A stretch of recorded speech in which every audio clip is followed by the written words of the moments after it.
get second place in that, and he beat Cuddlecore in the first 3, so gotta throw my man his flowers right there. But we head right into this next match in our very first one. Ooh, this is some fashion we got here, my man. Oh yeah, absolutely right. We got the cripped out Bryan over here facing off against the everybody's favorite robot, favorite android, Alisa. Now, of course, you know, Alisa is one of those characters that, you know, the debate, the jury is still out, right? You know, you got some people that say that she's actually really strong, others that say she does have some struggles. More importantly, in how she plays like small Tekken, right? You know, being able to chip away at the opponent, which is actually really important in this game, right? Because chip damage is a factor that, you know, you never really had to consider until this iteration. So Marina takes the first round. Yeah, Alisa has a really good ability to be able to chip down opponents because she has that amazing backdash and amazing movement that allows her to play that hit and run style really good. All right, the Sway 2-4 didn't duck the high there, so we're gonna keep going. Down 2-3, gets the wall carry. No dice on the death though. Could have canceled it to heat there. Tragic almost got the punish on that, but a little bit late. Marina got hit by the low right there. Not seeing too much heat in this match just yet. All right, and Dodger's getting a lot of mileage out of that Sway 2-4 for sure. It's one of those tricky moves, right, where it's a little awkward in its animation. So for those that like to sidestep cancel, or, you know, just to try to like switch it up a little bit with a flash duck or something like that, that move can actually do a great job of catching them, right? Especially that down 2 as well. Yeah, absolutely. And it looks a lot like his down forward too, and it actually has really, really good tracking. Dodger trying to get out there with the jabs. Marina says, nah, I'm not dealing with any of those strings right there. Nice delay on the down 3. Man, that orbital almost hit. And Marina almost got the whip punish on that, right? And, you know, I'm gonna chalk that up to some tournament jitters, right? You know, being the first game on stream can always be nerve-wracking. So, because you're noticing they're almost there. They're like right there in front of them. So they're just trying to make those small adjustments. Marina, wall pressure, gets interrupted. The soccer kick. Yes, sir. Got that sway back forward, big damage. Nothing more than that. You got maybe like 4 hits that you can do on the wall, and you gotta be real careful. Ooh, Dodger just barely got dodged himself. All right, no punish there on the 1+2-2. Marina's gonna definitely have to check that Sway 2-4 from Bryan. You know, that second hit is a high, but Dodger's just gonna keep on cranking that up, obviously, because if it's not broke, don't fix it, right? Absolutely. And that quick trim, that's the name of that high that she uses with the chainsaw right there. It's meant to be saying taking a quick haircut, more like a scalp cut. Sheesh. That one is the fastest option out of chainsaws, and a lot of times it sets up plus frames to let her just do it again. And you saw that real well. And you talked about earlier how she has some, I thought you said that she had some struggles chipping away, and I must have misheard you, my man, because the chainsaws, those things will chip away. People say that. I disagree. Yeah, for sure. I disagree. I think she does just fine in that regard. Yeah. So, you know, we're gonna see how this goes here. All right, sidestep 2-1 from the Bryan. Marina did lock down that first game, but, you know, Dodger definitely is getting a lot of mileage out of these, you know, out of these pokes here. Yeah, for sure. He canceled the down 3+4-2. Tragic. All right, nice cancel at the down 3+4. Plus frames. Ooh. Yeah, you gotta be careful with the 3-string. Dodger's doing a lot of these strings right now. Marina showing a little bit of unfamiliarity, but staying cool under pressure all the same. Yeah, and again, you see that Sway 2-4 just paying dividends right now for Dodger. Marina's gonna have to definitely try to figure out how to get around it for sure. And I feel like what's happening is that Marina's trying to take turns when Dodger's throwing that out there. And again, that's what I was mentioning earlier, saying about how awkward it can be dealing with it, because, you know, if you're trying to change up your timings or just trying to play in a more awkward timing, Bryan can definitely catch you for that, right? So Marina's got the chainsaws out. It's gonna take the round there. Ooh. Dodger lost a couple of opportunities to get some dubs back there. Try to low parry and unlow parryable, as well as missing the option select jet upper on the back 4-4 string. But Marina trying to keep that momentum in their favor. That looks like Dodger has got the better map advantage, but Rina looking like she's trying to step to the left and make it hers. Yeah, absolutely. And don't forget, folks, you know, the Matcherino is now open, so definitely take advantage of those codes by typing !Matcherino in the chat. You can contribute to the pot for free, so definitely make sure that you check that out as well. Dodger thought that he had another tornado, but he started out with quarter circle back 1, which is an instant tornado on the counter hit. All right, sidestep to 1-2. Down 4-2-1 to close it out. Yeah, that was 4-2-1. Yeah. Rina went for the sidewalk, and I think they went for down 4-2, but they got down jab instead, and that's why Dodger was able to get that round. All right. Oh no! Ended up catching the tech trap with the soccer kick. No duck on the sidestep 2-1. Oh, we got to be ducking that string, or at least not pressing into it. It is going to be the kryptonite for you. Yeah, absolutely. But we got the wall pressure with the chainsaws here. Marina's trying to do their best of keeping Dodger contained, but Dodger's just pretty much letting it rock. But the Rage Art's going to catch. Counter hit as well, so that's going to be a nice chunk of damage, but Marina's going to have to figure something out. He is still on the table, though. Yeah, not just on the table. Rina's activated right now, and Dodger going to have to deal with, got some chainsaws out already. Wait, she recovers from Rage Art with chainsaws, or did she? That's a great question, actually. And Dodger's going to go ahead and get on the board here. 1 game apiece. Remember, folks, this is just a best of 3 until we get to the finals territory. But yeah, that's actually a good question, because if she ends her Rage Art in chainsaws, that is a wild. huge boon, right? Because then she gets instant access to that running attack, right? The dolphin dive, as I like to call it.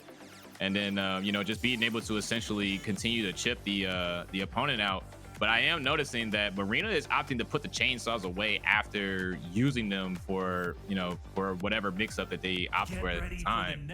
And that's something that you don't necessarily have to do with Alisa, right? Especially when they were just so low like that. I would have felt like I would have felt like they would have kept the chainsaws out just to essentially try to harass in that situation.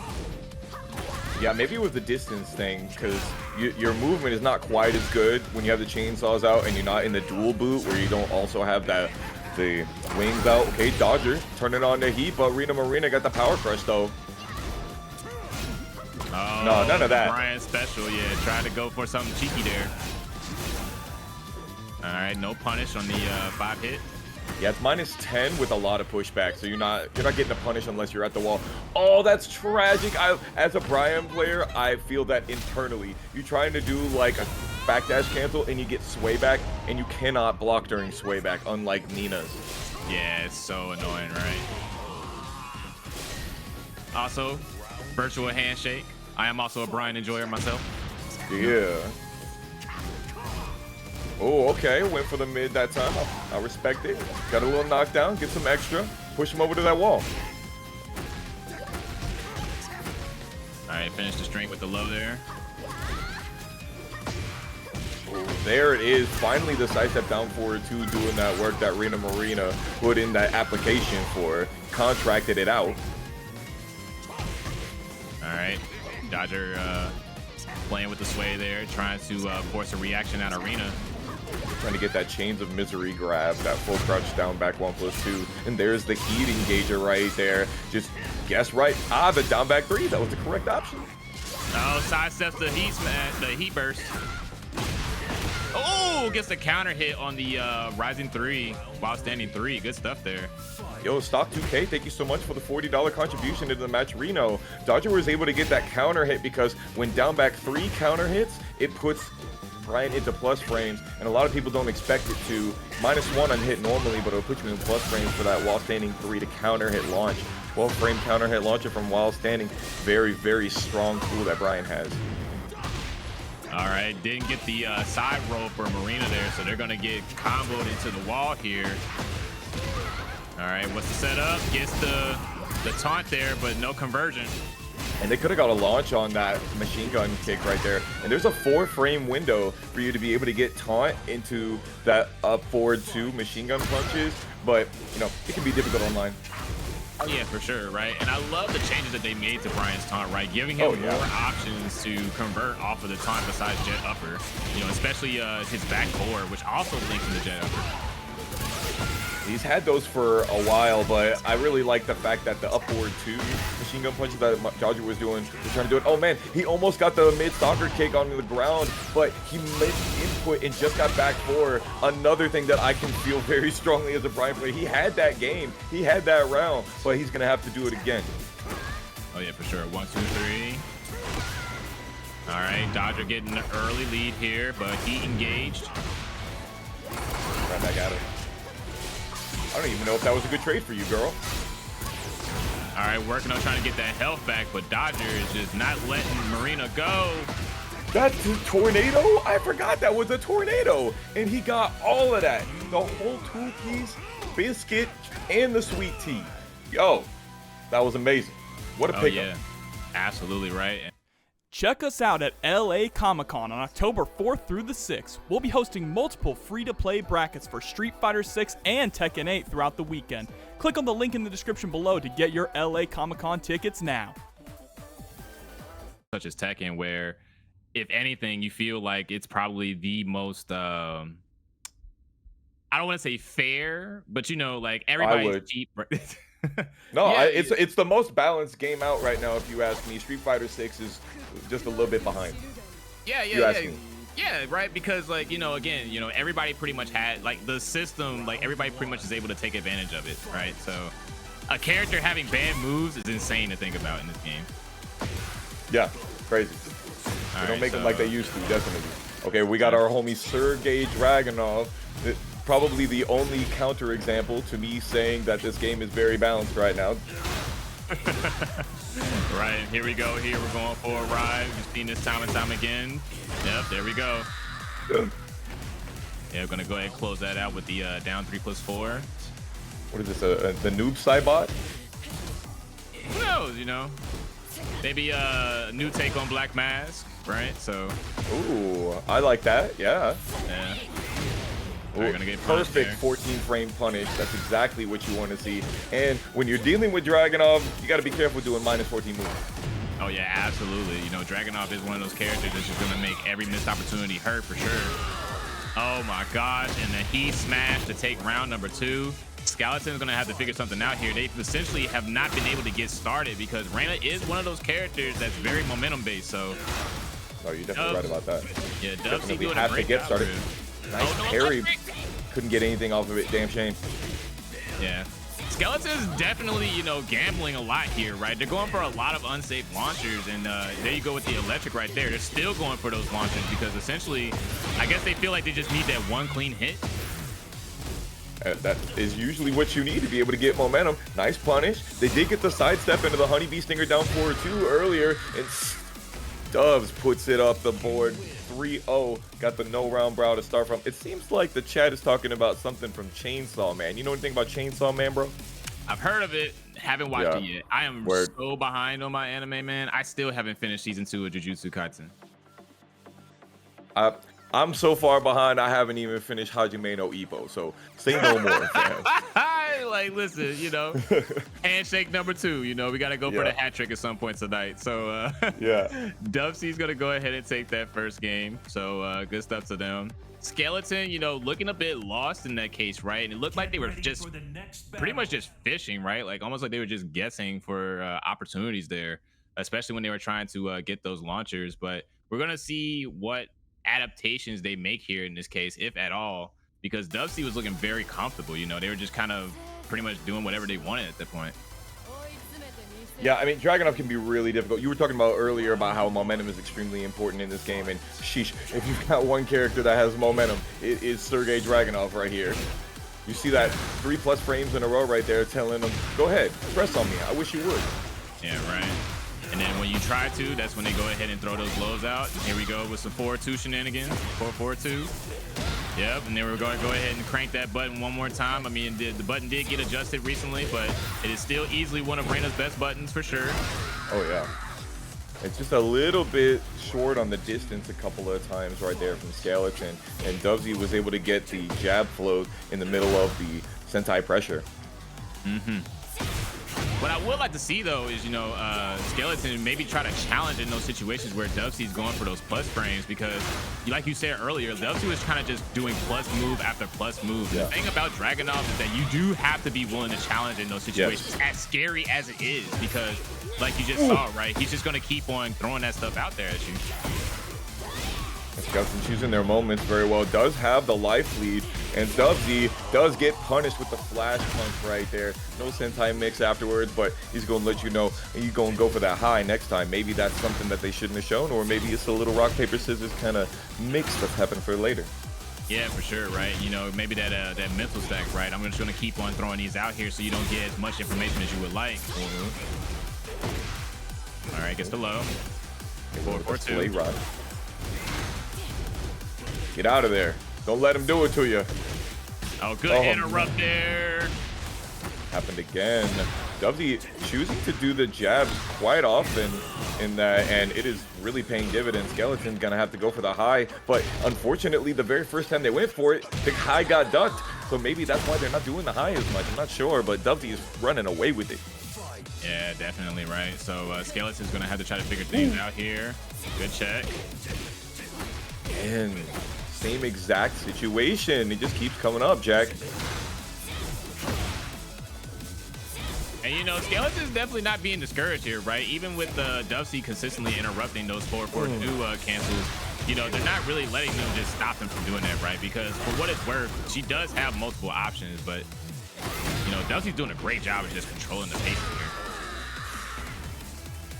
I gotta say, I really thought that the Tundra slash, the back 4-3 from Drag was actually gonna wall splat there on the heat engager, and you wouldn't even have had an opportunity down. And it's why we love seeing character specialists, these pros, be able to do it every time. That's why we're so in awe of them. Let's see what.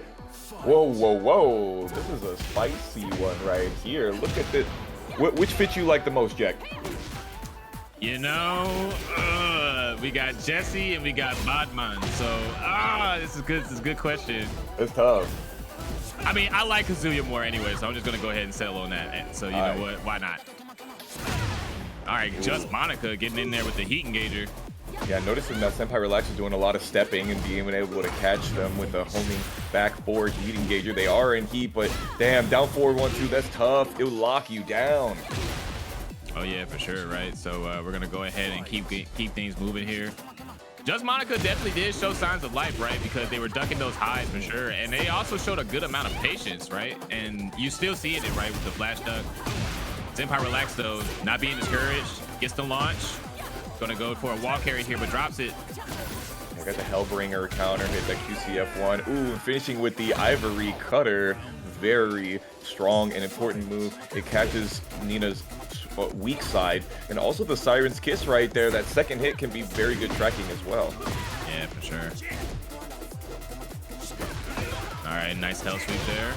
Down 4-2. Okay, that right there had our Wavoo cancel into wall standing too. That's the saucy stuff right there. Oh man, I thought the Shockwave would catch him, and they had Heat Dash available. They could have maybe got killed there. Yeah, for sure, right? But the Cyro's gonna work out in that case. Oh, they just let it rip on that. Nice, the 2-2. Man, they made that safe in this game. I do not understand that.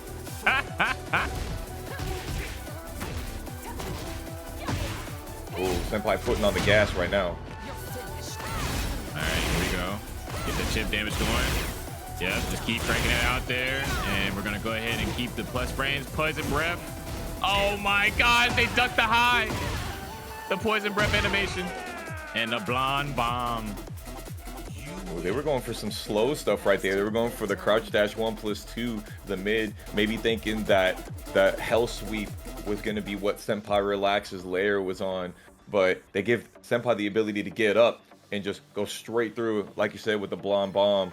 That's one of the stronger power crushing heat engagers in the game, because not only is it fast and has good range, but it's a heat engager as well. Like I said, power crush. Yeah, it's just crazy that you just had to sit. That's a mouthful, right? It's all those things and more. Yeah. It's a heat engager. It's a power crush. It can, you know, it's got a huge range. Hitbox. Yeah, it's got a huge hitbox, right? It's just like, man, you know, what do you do? They did nerf it.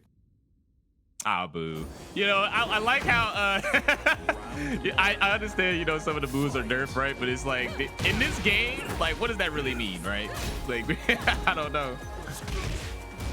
Yeah, no, it could be, it really, what it was is that you couldn't step it to her weak side that it should be weak on, and they fixed that, so it's a little bit more linear now. But that don't mean that you ain't just gonna do it. Oh, finally the back 1+2 gets steps. Very nice. Senpai relaxed through like 3 of those in a row in the last round. Oh, not the shut up. Oh, 1, 2, 3, 4, give me 5. Oh, okay, that's fine. But, ooh, that's some good stuff right there. What'd I tell you about the execution of my man right here? Yep, you spoke it into existence right there. So here we go. Monika's trying to work those steps, right? Like you said, step into that weak side, get into that left side. All right. You know, large scale stage here, so a lot less danger of a wall carry. So we're going to see a lot more small taking, as it were. Gets the ball rising 2 again. Red Toshi. Yeah, I don't want to sell that short, man. That's tough stuff to be able to do. I feel like I don't see a lot of Kazuya players go for it. Oh, no, and I don't see a lot of Nina players go for that either. The 1, 2, 1+2. He did 4 of the butterfly loops. He really trying to show us that he got it like that. Hey, listen. Senpai for a reason. All right, try to get something going there with the 4-4, but it gets caught. Jeez. Oh, and that could have been dangerous right there because the gunshots are high, so try to roll under them to get something going, but no dice. Oh man, the walk on the down forward 1, down forward 2, the hard side walk to Kazuya's weak side, and it is absolutely for sure. So, you know, PhiDX definitely has been putting a lot of work in with their Yoshimitsu for sure. You know, the name says Mainless King, but their recent project has been this Yoshi, and then we're gonna go ahead and have Jack on the other side, legacy battle. Yeah, this is actually a legacy battle for me. This is just like me and my homie, my training partner back in the day. PhiDX, speaking of training partners, used to be training partners, well, would play a lot against Jumanji. Look at all of these lows that are happening out here, and Josiah just letting the heat smash rip. That's right, programmed uppercut from all the way downtown. You know you got the range for it. Let it rip. All right, good block there, good punish. I'm talking about. That's actually pretty difficult to punish the block stun, and that is really quick. No, yes. All right, put that one on the counter. PhiDX, I need more, baby. Let me see more of that. Let that brain rot fuel you. All right, here we go. Here gets the launch. All right, here we go. What's the setup? A little bit extra damage. Goes for the low. Oh, and a good interrupt there. Yeah, that's the thing about Jack. A lot of times they're gonna go down to, oh my gosh. Box with the script right now. Get that stabbed, bro. And he's using a lot of the Manji spin kicks, the down back 3-3. It's pretty negative even on hit, but the mix is rough. Oh, bro, he popped the dirty bubble on him, the particle barrier. Josiah trying to get into the driver's seat here. Oh, you just gonna wake up and flash on me? You can't be doing that, man. You're better than that. All right. And for what it's worth, you know, Josiah has actually been holding their own and getting a lot of real estate for themselves. But, you know, as we saw in those last 2 rounds, Phi just kind of, you know, stealing the round, right? Which is kind of what Yoshimitsu does. Whoa! And 3 for 3 with the no round brown. PhiDX in stunning fashion takes the first game. Oh my God. All right. Now, as you may know, I run the recaps at times, and I try to make sure that people know what happens out here in these tournaments. And I just have to say, PhiDX getting 3 suicides in 1 game. That's going to end up in the recap. It's going to happen. I'm sorry, Josiah. Josiah, one of our TNS staff members out here, helps us out quite a bit. I'm sorry, brother. You're going to get clipped. It's going to have to happen. He might beat you to it. You never know. You're right. This time, I hit the Harakiri 3 times. In one game. And it's Jack. He doesn't really get to move around that much. He's got great backdash, but sidestep he just doesn't have very good. Yeah, and again, you know, Josiah was pretty much neck and neck with Phi, right? But again, it's just you know, Phi is just basically stealing those rounds away from Josiah because Josiah's trying to think of what to do next, and Phi's already decided. Like, he's already committed. Not me walking into PhiDX's chat telling him how he's my GOAT. Yo, YEXE Productions, thank you so much for the sub. Appreciate you. He trying to get the sidestep on the heat burst, but not working out. And the Samurai Cutter yet again. That full crouch down forward one doing that work. All right, gonna go ahead and get the heat smash there. Gets the wall. That's gonna be huge damage into the wall carry. And he got rage, man. 20% extra damage on that combo. Good God. Ooh, and just like that, we're back in it. Josiah with the first round. He got the JoeCrush tech too. He whips the down 2 right after the seed planter to be able to set up for something. And if PhiDX was to get up there, he would have got hit. Man, this is... I know PhiDX looking like he got it in the bag right here, but Josiah certainly put up a good fight. Oh yeah, absolutely right. Get the wall splat once again. Gonna go ahead and combo that heat. Ooh. And again, I was like, they're gonna do it. I saw it and I kept my mouth shut because I could have been wrong, but nope. Okay. All right, good block there. You know, didn't bite on the flash, but no punish.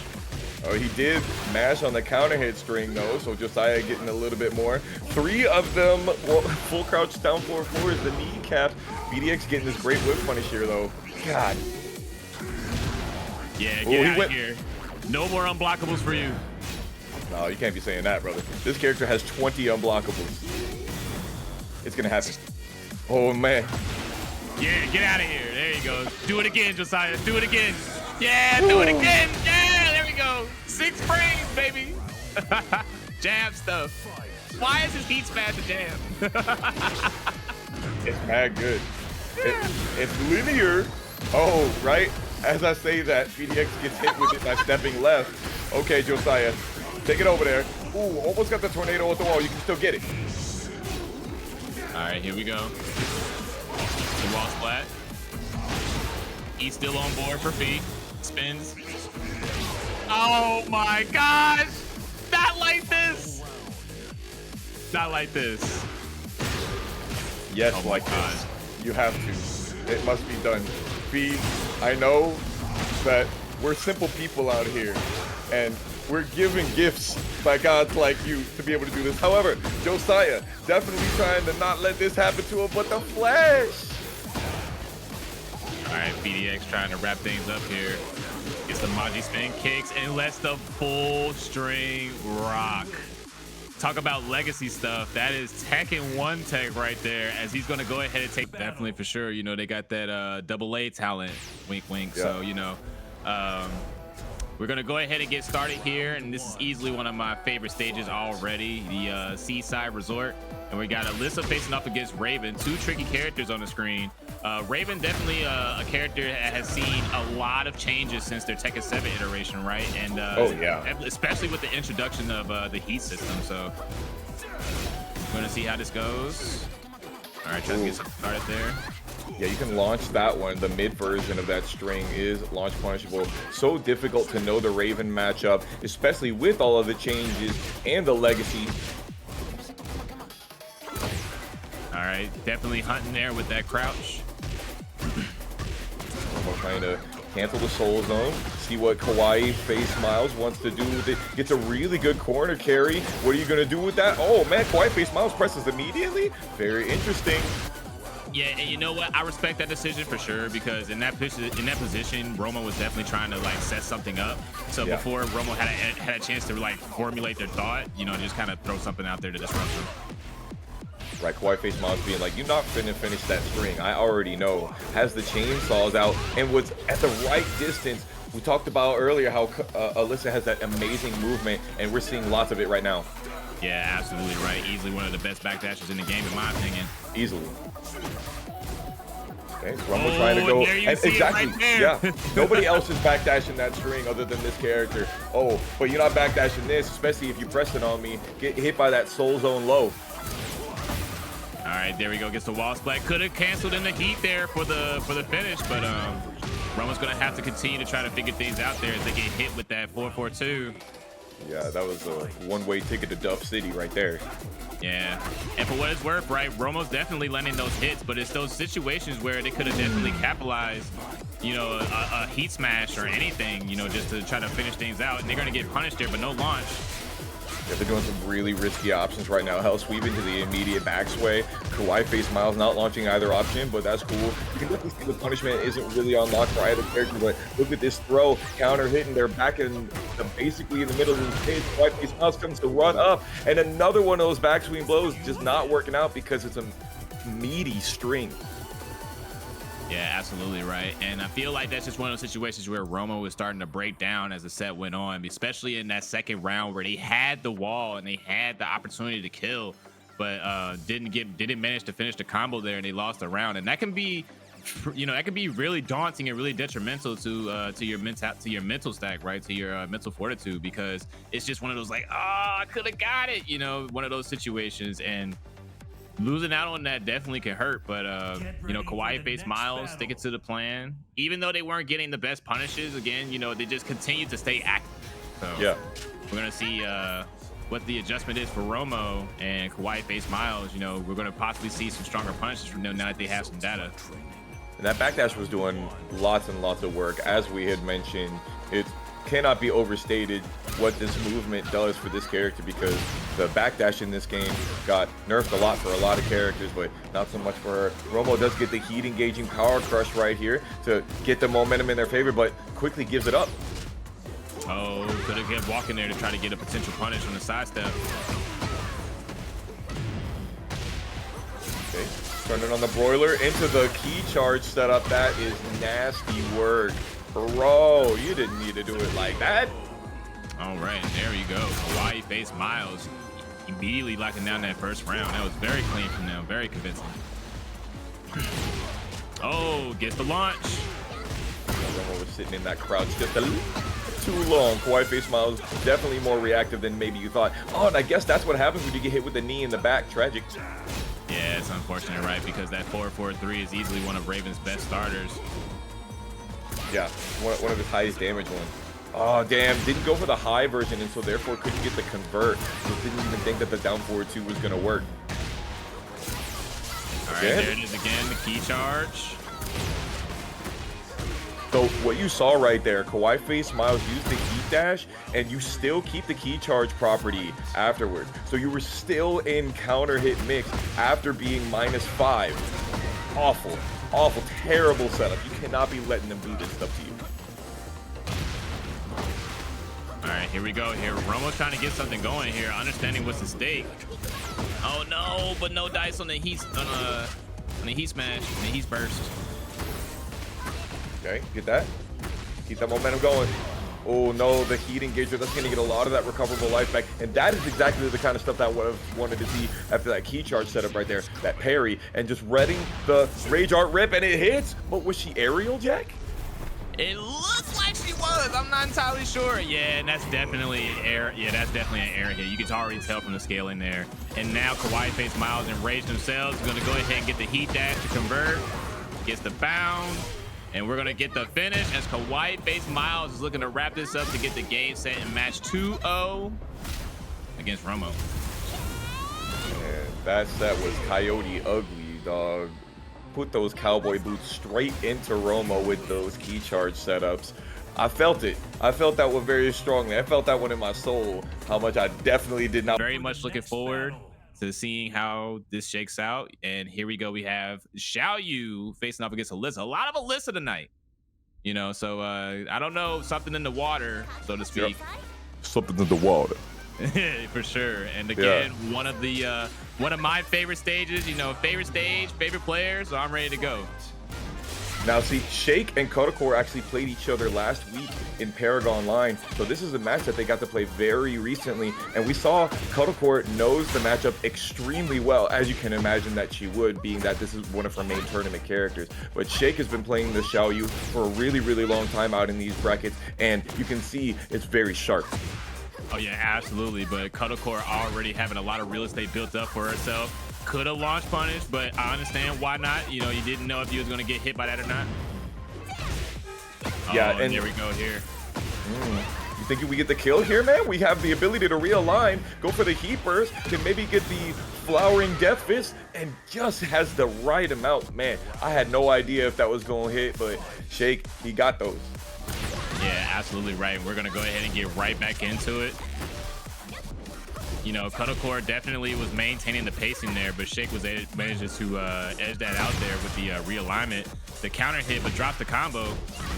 Tragic. Oh, doesn't go for the knockdown right there. Tries to go for some mix-up instead.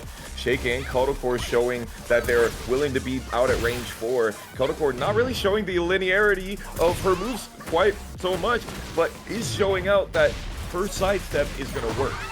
Yeah, and speaking of which, right, that was really unfortunate on Cuddlecore's behalf, right? Because they actually stepped Shake and used the heat burst to catch them there, but somehow Xiayou was able to still stay out the way. Now, of course, heat bursts are steppable, but yeah, are they steppable if I'm the one who's stepping? You know, like I feel that intrinsically, yeah.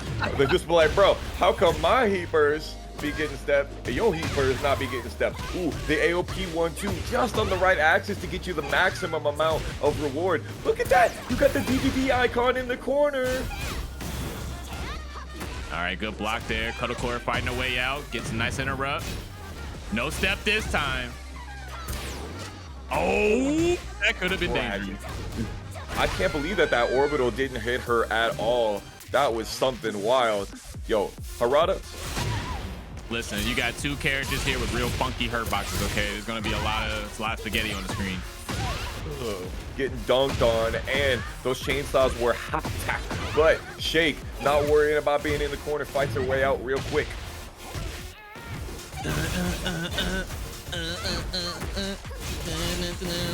Come on, chat, sing with me. I'm not gonna sit here and pretend like everybody, like people don't like this song. Like every single person I've talked about this, like, exactly, like you got to. And we get a final round. Let's go, Cuddlecore. Let's go. Oh, and the sax hit right when the beginning of the round started. You love it. Ooh, you know what else you love? Those sidewalks. That's good 40% right there. We take those. All right, here we go. Nice power crush. Dolphin dive. Sidestep. That movement. That schmovement. The backdash doing that work. Shake is able to get nothing off of that because Cuddlecore's movement is just so good. Yeah, opting to use the seed smash early so that way they can get the mix-up, the follow-up for the mix-up afterwards. That was not the correct punish for that. The shoe shine is -11, can be -10 even, depending on the spacing right there. And since Xiayou has a 11 frame while standing forward, that is a knockdown, and Cuddlecore had their back to that corner, that really could have cinched it for Shake in that situation. That's unfortunate. Yeah, definitely, for sure. You know, there's a lot of awkward moments there in that first game, right? You know, especially with the unexpected whiff from the heat burst on Cuddlecore's behalf. Yeah, a lot of movement. Yeah, for sure, right? You know, the orbital whiffing, like from Shake, right? So again, you know, these are two very awkward characters, especially Xiayou, right, with her ability to low profile and just be ever so evasive. But the same thing goes for Alisa, right, with the backdash and the sidestep movement. So we're gonna have to see here who's able to get their hands on who. And you saw it already, just immediately to Shake's backside. Yeah, that was great work right there. Cuddlecore doesn't get the launch on the whiff back 1+2. Very long whiff recovery, but you got to get what you can get sometimes. And one of the things that she got is to turn on the broiler, get the heat running, and just disperses the heat wave at this wall. All right, and Cuddlecore immediately taking that first round there convincingly. Trying to keep the momentum going. Notice that Cuddlecore is stepping mostly to the left in this situation, knowing probably that if she plays on P2 side, she can consistently, or excuse me, in P1 side, she can consistently step to Xiaoyu's weak side, which we're seeing. All right, trying to wait out that heat there. Good stuff there from Cuddlecore. Gets the heat engager. Oh, you're done, get that heat dash, get over to that wall. All right, Cuddlecore on set point. Shake's definitely gonna have to make something big here for sure. Gets the low. Cuddlecore mixing up the timings with the side steps, the ducks as well. Oh my gosh, and Cuddlecore is just controlling this match so well right now. Her backdashes are so good. Shake is having so much trouble hitting Cuddlecore, and her movement is just so evasive. Yeah, and Shake's getting a little bit of movement themselves, but Cuddlecore is ready and waiting every single time that Shake tries to approach. And Shake almost got that homie move on cut course step, but it was just out of distance and dying with heat 35 seconds in, and you hadn't gotten the ability to use your heat yet. That's tough. We always talked about dying with heat. My man do with hoodie versus the homie Mr. Leapfrog. Shoutouts to Mr. Leapfrog. He's been putting in that work in these online brackets and finally making winner side top 48. I'm really looking forward to getting to see him. I don't think we get to see him just yet on the stage. We're going to need one more game for him to win, for him to get on this stream here. But neither here nor there right now. Genghis Don versus Unreal. We got America versus Canada. Oh yeah, now on paper, right, Feng definitely has strengths in this matchup for sure, because just of his ability, just because of his strong mids as well as that down back three. But you know, Claudio did recently get some buffs in this case, so like you said, right, with the starburst moves and that Shoryuken. Isn't that -2 on block, the Shoryuken? Yeah, but it's the pushback, bro. It's the pushback. Yeah, like, there's nothing you can do about that. Yeah, it could be -15 on block, but you're so far away, you get nothing. Genghis Don, speaking of which, got nothing on that first round. He got hot kicked like 3 times already. My man is not putting up with none of your bull. Yeah, absolutely not, right? And rightfully so, because that's about the 4th time that Genghis Don has thrown that down back 3 out. So Unreal doing a great job of keeping Genghis Don honest and telling them, like, no, if you want the hit, you're gonna have to work for it. And again with the down back 3, Genghis Don is fishing right now. All right, down 4. With the back 3s as well, the chin smashers. We saw him in Paragon Online using this strategy a lot. A lot of the down back 3s, a lot of the back 3s. Those strong mids, strong lows, and just forcing that 50-50, that very strong one. And you saw it right there, the chin smashers coming up yet again and getting a float on Unreal. Oh yeah, you know, that big body knee there, that's also plus on block. All right, gonna go ahead and get the charge for the plus frames. More action. 4-1+2, the power crush. Yeah, the Eagle Claw right there. He delayed though while standing 1-2, the Dancing Dragon string to make Unreal think that maybe he was going to press it, and then had that forward 1+2, that long startup to mix the timing. It's some beautiful stuff. All right, good punish there. 4-2. All right, and Genghis Don here getting a little bit more comfortable. You're starting to see the variety there in those moves for sure. Down back 3, no dice again. Unreal, again, has been doing a really great job of checking those lows, which is important against Feng, right? So, yeah, Genghis Don trying to get started, but the Rage Art is going to do it as they take the first game here. Now check out, Unreal is on an 8-game win streak, finna turn it into a 9-game win streak. He was just talking about how Genghis Don was getting real comfortable. He's getting real comfortable with the ground. He's making it he's making some good friends with the rocks on the floor right here. Why don't you kick some rocks, Genghis Don? One more game and you're out of here. All right, Genghis Don, you heard it there. You already got people praying on your downfall. So let's go ahead and see what the adaptation is for sure.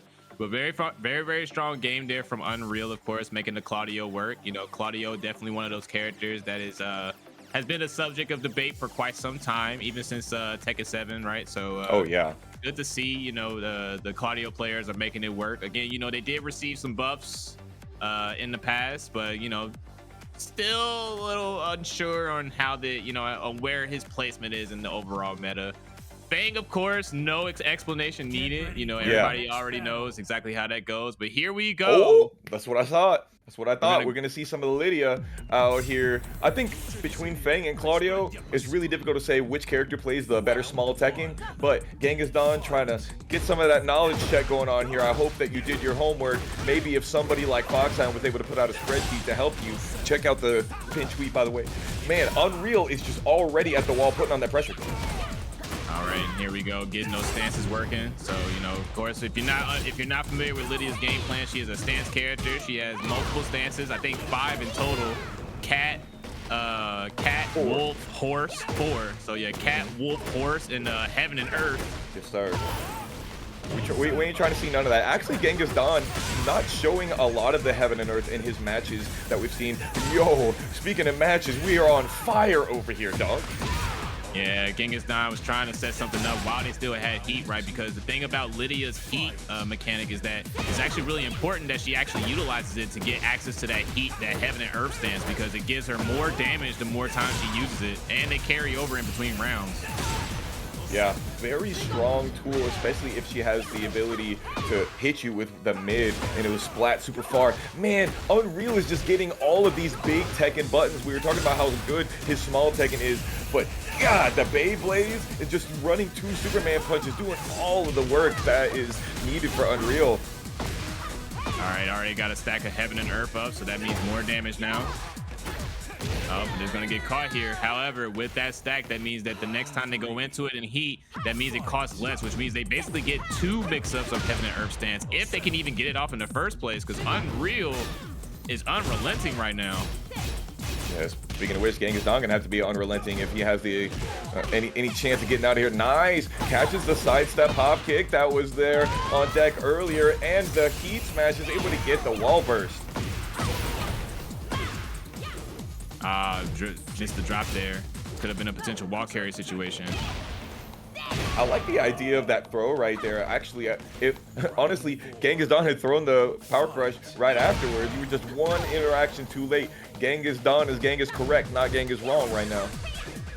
Oh, running the sweep the nation. One there. Yep. Try to go for that one option off the stance. All right, here we go.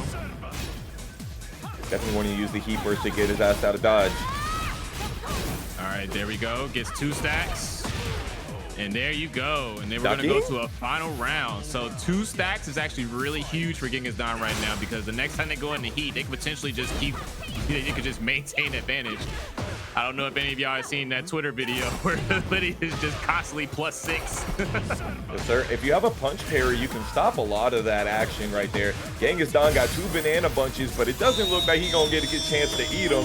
Speaking of which, banana bunches, banana bread, my man is cashing out. All right, good tech. Oh, trying to get something going there, but Claudio, Unreal keeping it simple, just staying out of the way, staying low, staying on the winner side. Good stuff. Good stuff. You happy now, Fox? Oh, now it's my turn. Very interesting. The gods have spoken, and here we go. We have got some Lili action on the screen. What did I tell you? What did I tell you? I got mixed just now. Look, I just got mixed, but here we go. Here we got Yoshimitsu facing off against Lili. Character profiles be damned. What did I say? Already Pling has shown 2 Whatzittooyas to start out, and Senpai Relax saying stop that, using the homing moves to catch Pling from stepping, but unfortunately not using it in the right moment. You were going to see a lot of spins from Pling, so much. He's probably the spinninest Yoshimitsu I know.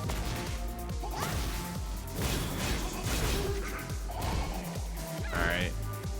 Good blocks there on the wall mix-ups, but Pling's going to go ahead and get that launch to the wall burst. Love this stage. Love the damage that you get on this stage, but no heat though, so they're going to have to make it work. Doesn't go for the punish on the down 2-2. That's all right.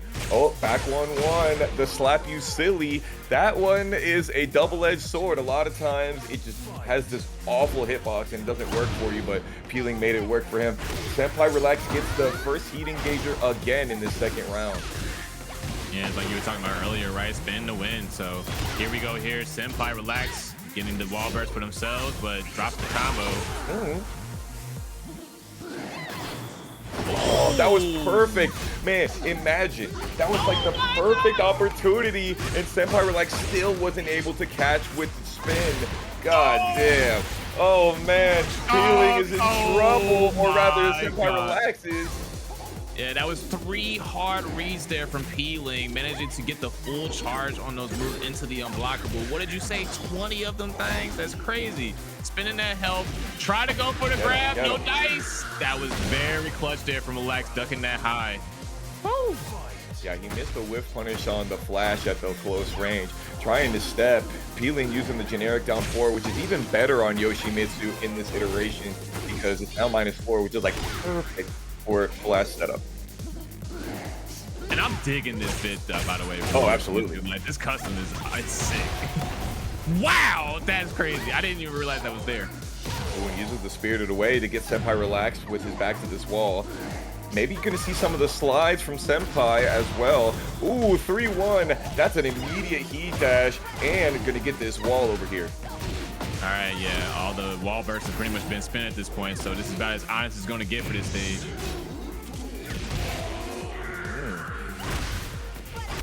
Just back and forth, back and forth. This is still just game one, folks. So that's one of the things that actually is very bad about Yoshimitsu is his sidestep. So he uses the spin to be able to kind of fill that gap. But when you don't have heat, or excuse me, when you don't have life, like in that situation right there, you're basically relying on the sidestep, and that's why healing died. Oh! I did not know that. Oh my God. I didn't know that breaks armor. Wow. Oh no. Oh no. And I don't know if Relax knew either, as Relax got caught with two of them things. Tripped. Tragic right there. Healing, get that platinum grace, voila. Get over there, trying to get them throws to be able to catch the spins. There it is, Flashing Steel gets the counter hit that time. Tries to go for the flip over. Oh, I do not disagree with that. However, it was just way too far off axis, and Peeling is in a great shape here. Yeah, absolutely. And P-Lane's trying to wrap things up here. Trying to go for another Hakuya. And is going to get the wall combo into the finish. P-Lane game number one. That's the Peeling special right there. The Hakuya into the down forward 2 on the wake up trap. Because you think that you're fine. And it puts you in that very difficult position of the cloud is still over you, and Yoshimitsu is already recovering to be able to get it down forward 2, and then you might try to do like a wake up kick to try and quote unquote punish, and he's like, no. These frames are mine, my friend. Oh yeah, absolutely. Also, what's good, Breeze? TK Breezy in the chat. Shout outs to the mans there. But that's the homie. Yeah, for sure. Moving on up here. All right, we might see a switch here from Senpai Relax. Honestly, though, really nice to see the Lili play. You know, there was a lot of back and forth there in that case, right? And there you have it, folks. We got the Nina coming out to play. Peeling taking game number one is going to have the advantage of a character switch themselves. But the Yoshi was definitely putting in a lot of work. But like you said, right, the movement is, you know, let's say their base movement, right, is where they tend to struggle. As we have Majin Yoshi. Yeah. Ooh, very nice sidestep down forward 2. Now the sidestep right is the better of the two sidesteps for Yoshimitsu. Fubuki knee, try to catch him into some Oki. Now this is the Peeling that I know. We weren't seeing a lot of sauce from Peeling for a while, but now he's gotten his character figured out. He's figured out this is the one that he likes. Makes a lot of sense. Ooh, the back one +2. God, that's a lot of damage.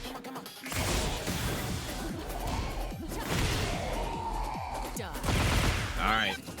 So Relax was able to basically steal that match away from Peeling. You know, for what it's worth, Peeling gets a lot of the early momentum, but Relax, again, just staying in the pocket.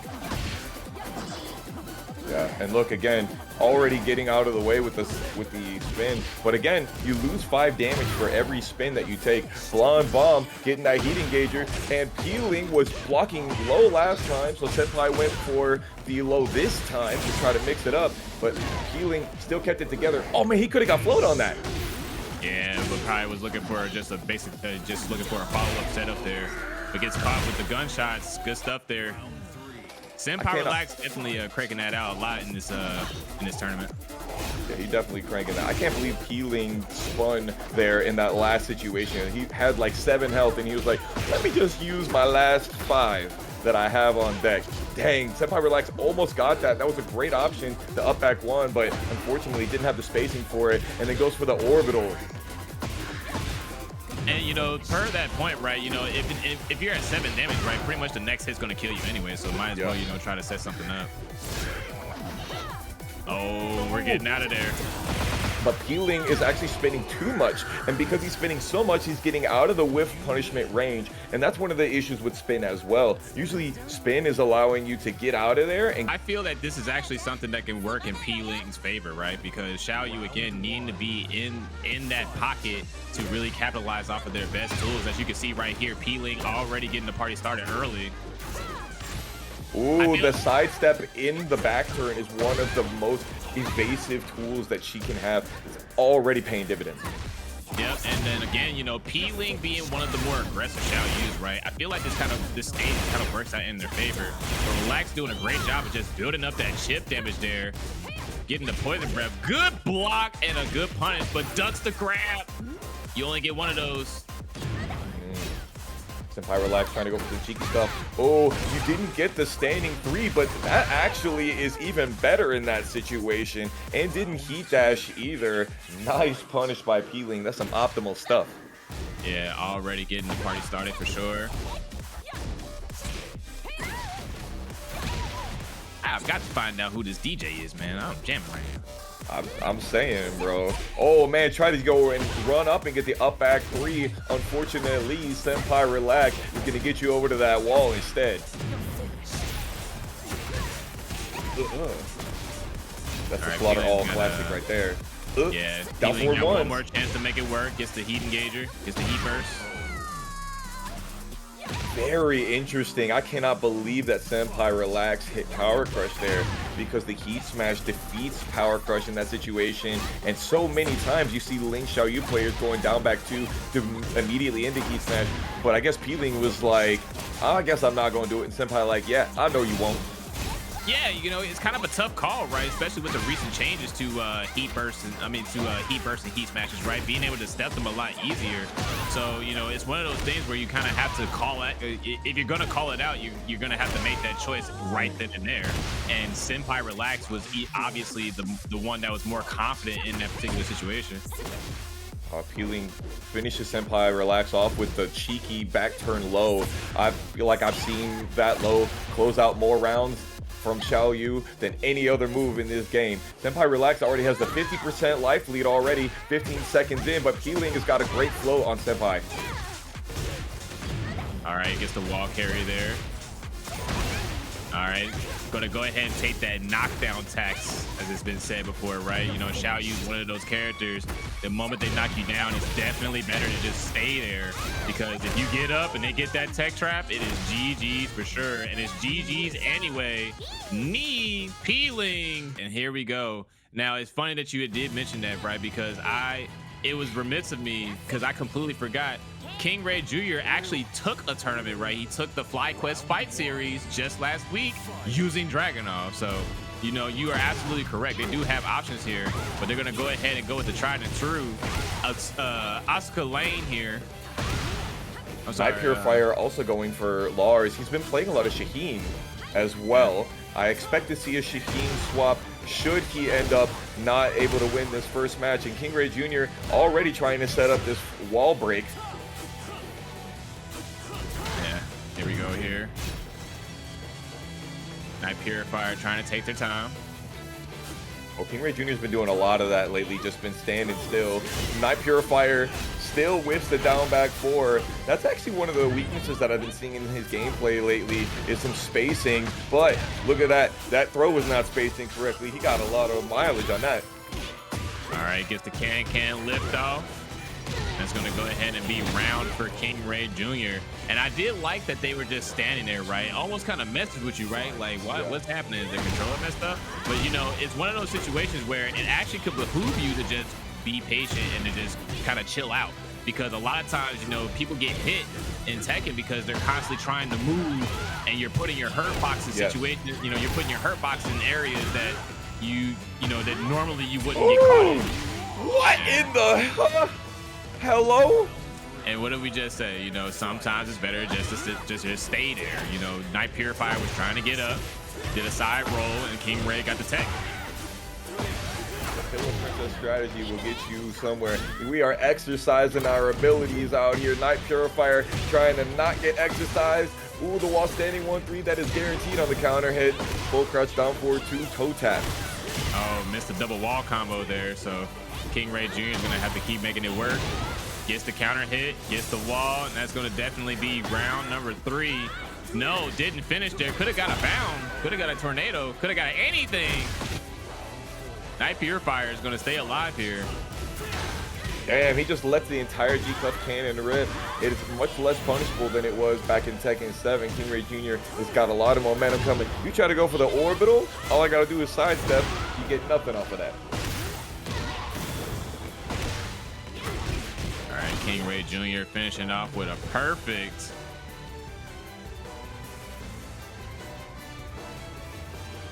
Asuka Griffin taking her daily stroll, and this ruffian just comes around and bothers her, you know.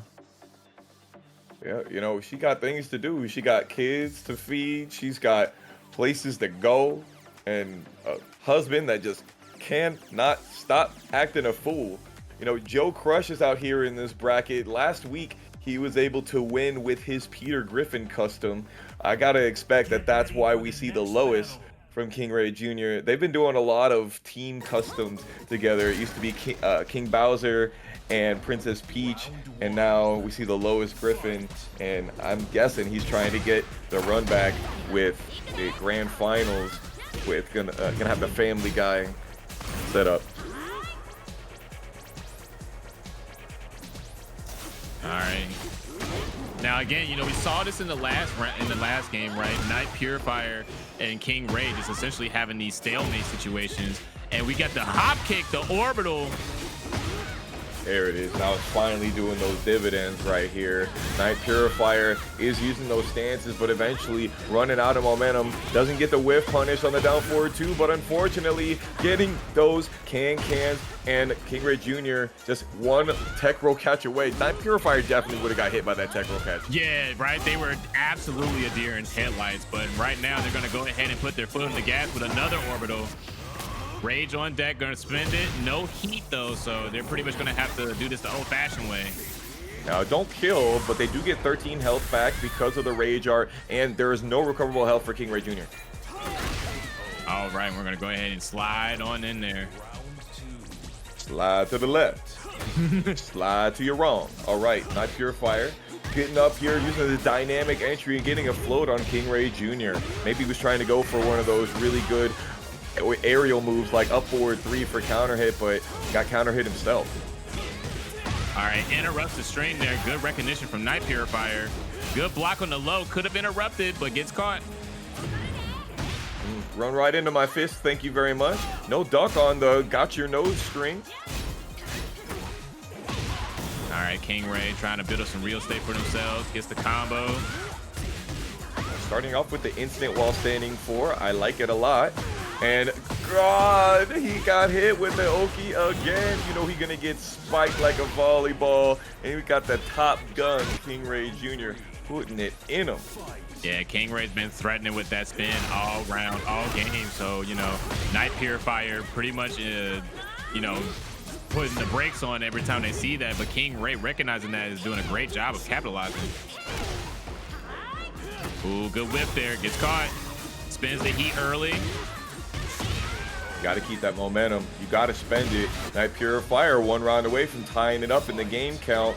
KingReyJr. trying to go for the counter hit at the beginning of the game, but already getting that 3-hit string. And sheesh, 6 seconds in, you've already lost 40%.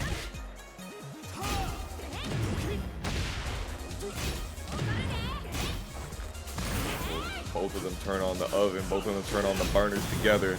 Who's going to be left out in the kitchen? All right, Knight Purifier working on this deficit. However, they do have game point right now, but they got to be careful. Oh, he's sidewalking, doing those little twitch duck. He is a pad player, so that allows him to do those quick, like, quarter circle motions that get him over there. Knight Purifier trying to get some counter hits, but it's not working. KingReyJr. caught him coming in, but wasn't feeling good about that combo. It says, I'll just take my combo later. Save it for later. All right, King Ray sitting on set point right now. Knight Purifier just trying to stay alive. You know, I'm sensing a lot of fear on Knight Purifier's behalf because, you know, they've been kind of, you know, just a bit reprehensive when it comes to, you know, trying to push the push the pace here, because Lars is one of those characters that definitely is taking advantage of the new mechanics here in Tekken 8. Yeah, absolutely. The proof is in the pudding right here. KingReyJr. putting in that 1-inch punch right into Knight Purifier's chest. Knight Purifier thought they were going to be able to bring it back with a wake-up kick, but they had that nice meaty time. Ukyo is in loser's side, and God, there's just so much stuff going on down there in loser's side, but we got to talk about winner's side right here, trying to get onto that top 8.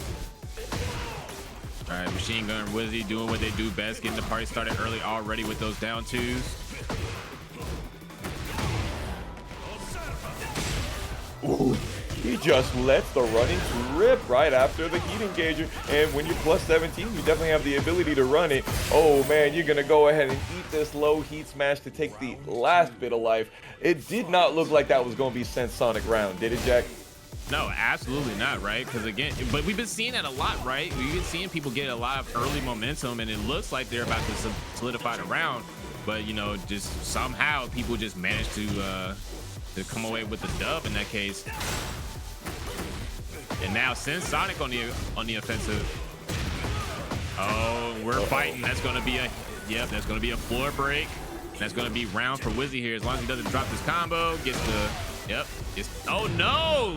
He was mad off axis, but I gotta think maybe Heat Burst could have done it right there, but Wizzy was trying to get that last little digit, saying that he was calculated, but he's not as calculated. CensedSonic can even predict your angles. He's still got Tornado here, if I'm not mistaken. Nah, all right, but it's not gonna spin it there. It's gonna go ahead and get the spinning on the second hit. Gets the opener, Heat Burst, Starburst. What's your favorite flavor? Wizzy. He definitely putting it straight into CensedSonic taste buds, and that one didn't taste so good. Got the knockdown. Wizzy just staying still for a moment right there, trying to see what CensedSonic wants to do. Yeah, and I love it when I see players that are willing to stay right in the pocket and stay in the opponent's face, right? Because it's so terrifying, especially when you're playing a character like Dragunov that has all these strong, all these strong mids and lows that they can come at you with. And they're gonna go ahead and get the opener there with the heat engager. Big trade. CensedSonic gets the better half of it. Oh, rolling Sabat, trying to push the line. All right. Just keeping it simple for now. Not going for anything crazy. And this is kind of what, Dragunov excels at, right? Just chipping away at you, just eroding your health, and ducks the while running too. Beautiful call out there. Yeah, great call out there from Wizzy. Big call out. And Wizzy blocking the back 3-3 there. He got hit by it on counter hit last time, and CensedSonic showed that he was willing to throw the second hit. So Wizzy was just ready to get that and ready to get this float. Oh yeah, spins the heat to get the extension. Gonna go ahead and keep working them to the end there, just for for familiarity's sake. Just to remind you folks, there are no stages that don't have walls in this game. Every stage has walls. It's just a matter of how far. If these walls could talk, would they say that Wizzy's gonna see him soon? I'm not sure. No, they not. Down 2 doing that work. CensedSonic is down 1 game. Do you think he switches to the Feng? Honestly, I would, right? Because one of the key things about dealing with Dragunov is that it's really, he tends to start to quote unquote struggle, huge emphasis on the quotes, right? He starts to struggle when you start to play between ranges 2 and 3, which is a range that Feng can actually play really well at. But we're not going to see that. CensedSonic is going to go ahead and stick it out with the Claudio. Round 1, fight. Ooh, and we're on the arena as well. Honestly, this is a really great stage for CensedSonic because he can get those running twos into the wall burst. But honestly, you just want to be in a situation where you don't get the wall burst on yourself. And Wizzy not worrying about getting realignment. He says, I'm going to eventually get yourself over there. All right, here we go. CensedSonic fighting back. And as you said, right, they definitely have a great time getting those wall bursts, but they got to get the axis right. Lots of recoverable health just eroding away right now. Wizzy, foot on the gas. And there it is. The 12 frame mid right there. Very strong tool, especially in those clutch situations. And Wizzy using the singular jab quite well in this matchup, as we know him to be. That machine gun jabs. All right, getting those plus frames there.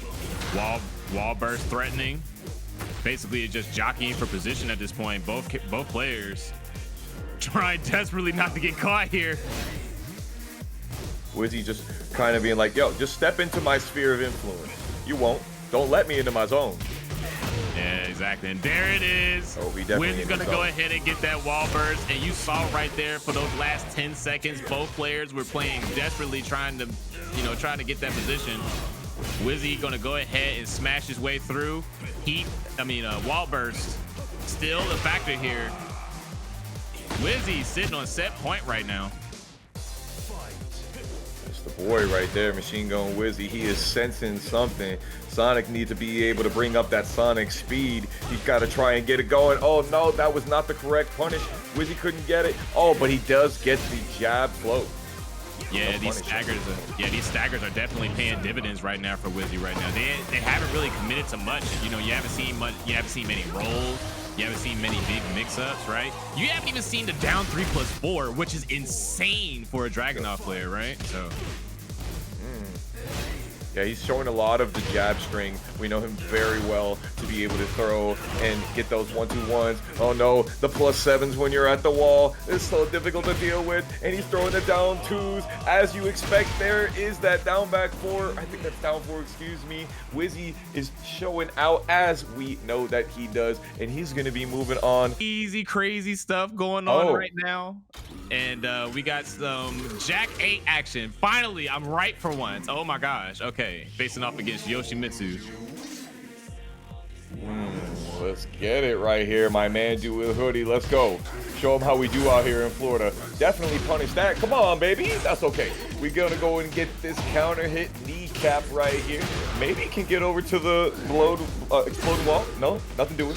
That's the man. That's the boy right there. Down forward to flash. That's Do with hoodie's favorite set.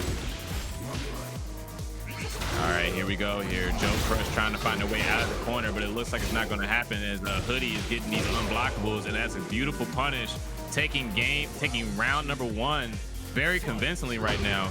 But JoeCrush, no stranger to danger as they're trying to find a way to get in here. Now, one thing that I've noticed is that JoeCrush loves to use that step back, right? Especially since they just recently implemented it, which I feel like is a great boon to Jack's gameplay, because Jack is always about keeping that range, maintaining that spacing. Oh, and there it is, right? You see that forward too.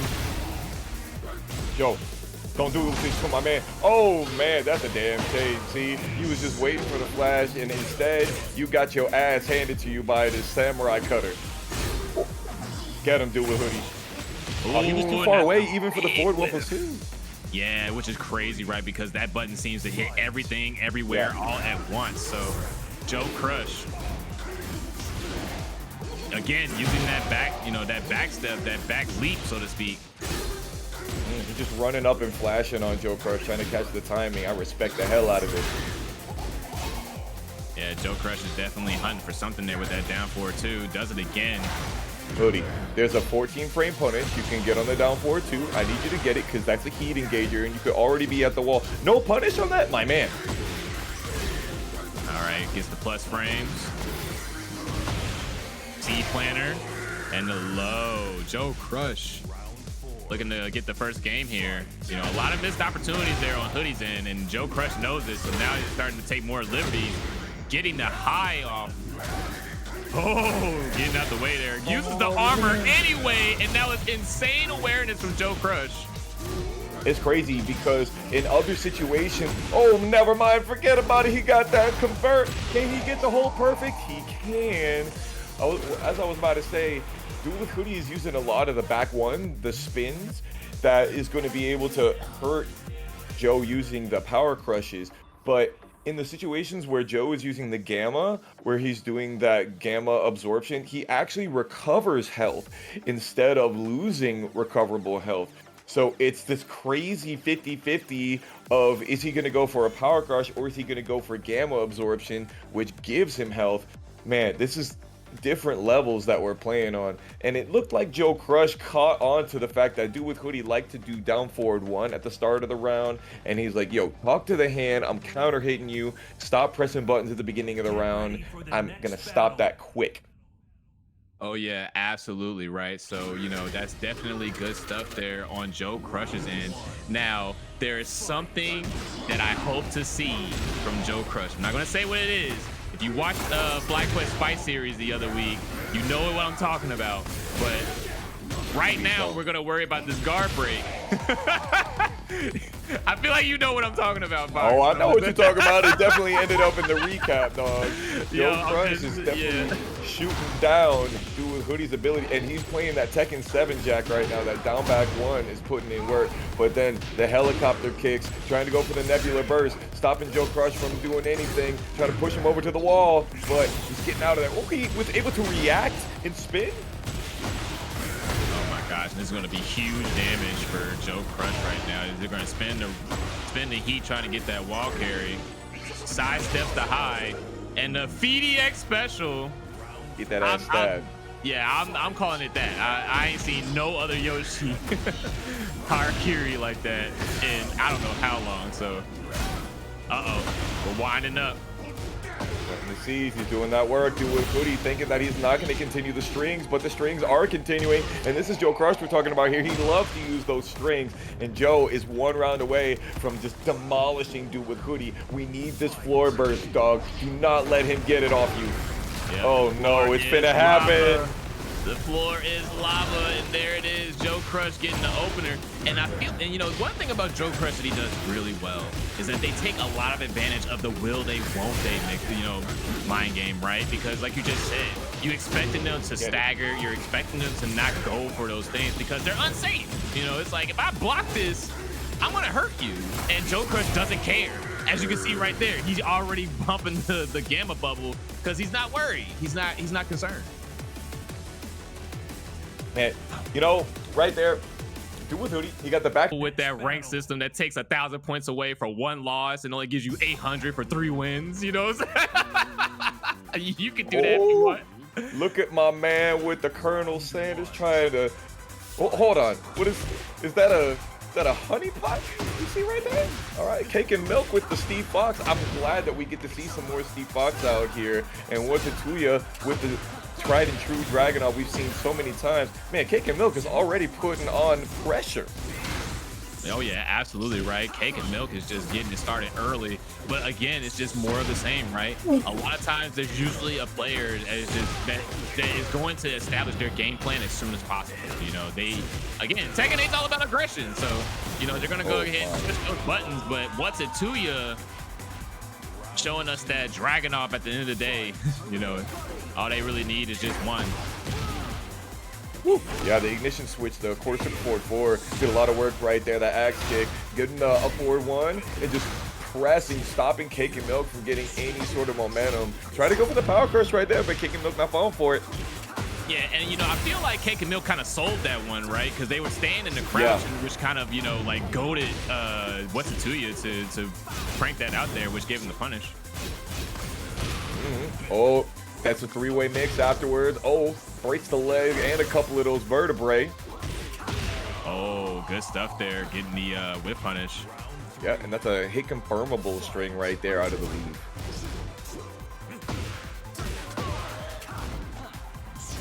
All right, no follow-up there. Ooh, he was able to backdash. Like, you don't even expect to be able to backdash that move. Does get the peekaboo rope with dope.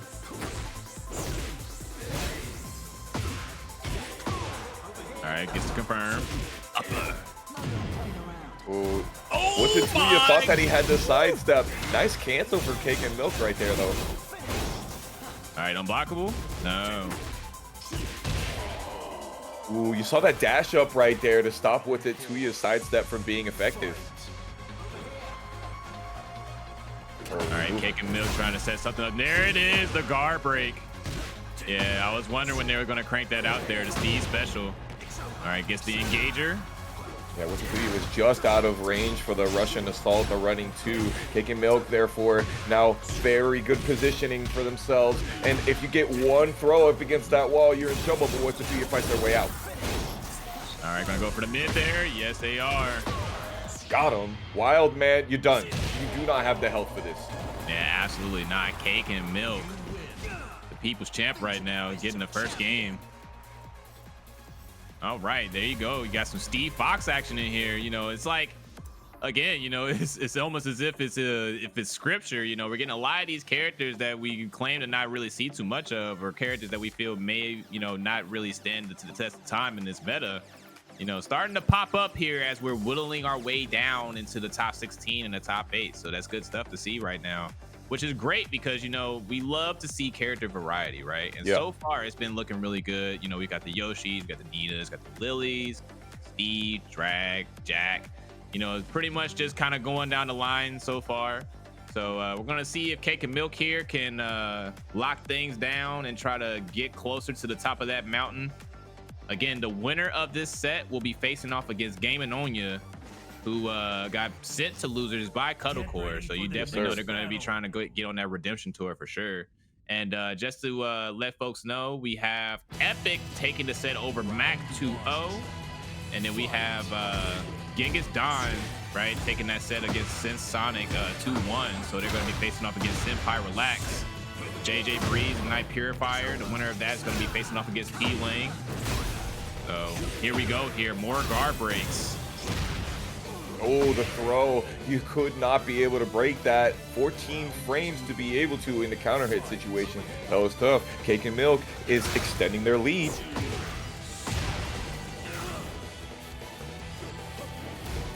Okay, going for the back 4-2. Yeah, just staying out of the way there. And good stuff to Whatzittooya for not finishing that string, because that last hit is a high. That's the scary part of it. Ooh, does get snuffed out of that heat burst right there. The power flush getting the low. Cakeandmilk trying to create a little sphere of influence with that Lionheart stance and the long range, but Whatzittooya was able to just run up on it and say, you're not finna do nothing with that. Yeah, right. Cakeandmilk trying to maybe get a bait there, trying to maybe like get a deer in headlight situation, but Whatzittooya staying the course. Yo, he got the Chad out here with the Hey Arnold banana shoes. Right. Oh, gets the grab on the armor. I got the power flush right there. Can't do nothing with that. Yep. Oh, big whiff there on the down 4-2. Uh-oh, back 4-2. Man, the back 4 string is so good. And Whatzittooya has been doing really good with placing these ignition switches here, those axe kicks. All right, good low.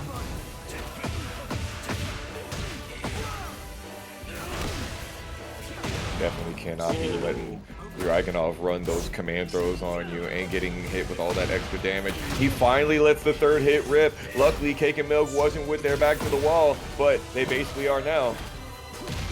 All right, here we go. Gets the throw, but loses the wall. Trying to go for another one. Is going to allow Whatzittooya to throw the heat out. Ooh, he loses the health. He didn't have the opportunity to have any more life left, and Cakeandmilk is going to game 3 versus Whatzittooya. What do you think was the difference maker right there? I just feel like it was a general change in timing, right? And then also just, you know, trusting more in that, or more so just taking advantage of the conditioning that had been set into place, right? We've been talking so much about Cakeandmilk.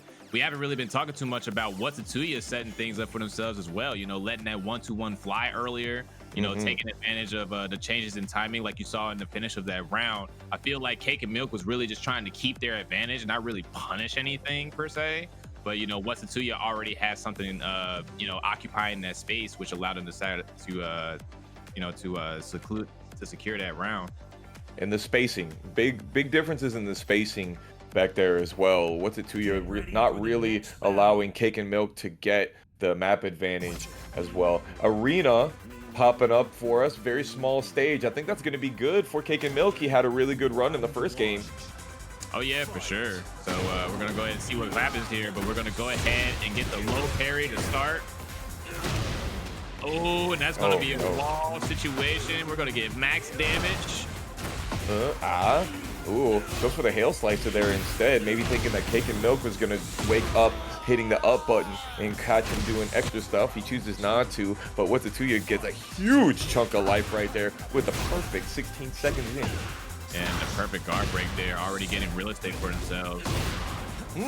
Stop that. Get out of here. Jawbreaker, the Ed Netty special. All right, Cakeandmilk already got a lot stocked up for themselves here. Pops the heat, trying to close out this round, but Whatzittooya fighting back. Trying to steal a turn. Oh, catches the tackle. That's good stuff there, using that heat.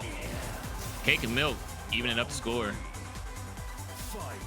Definitely was able to interrupt that right there. Whatzittooya maybe wasn't using the heat in the right situation. They had 1-2 and it hit, and he could have just let it rip. He had heat, just could have done 1-2-1 and made the wall splat happen. But you know, hindsight is 2020. Oh man, he almost got that launcher. Yeah, it's so unfortunate for Cakeandmilk, right? Because they made the right read there. But Whatzittooya is going to go ahead and take advantage of the blunder. Plus, maintains that advantage. And I like Whatzittooya for, you know, keeping it simple when they have those plus frames and not trying to go for anything crazy, right? Because they understand that it is a risk, right? If you try to go for something there like a down 2 or a down 3+4. So they're just going for the jab, you know, making sure that they keep them still.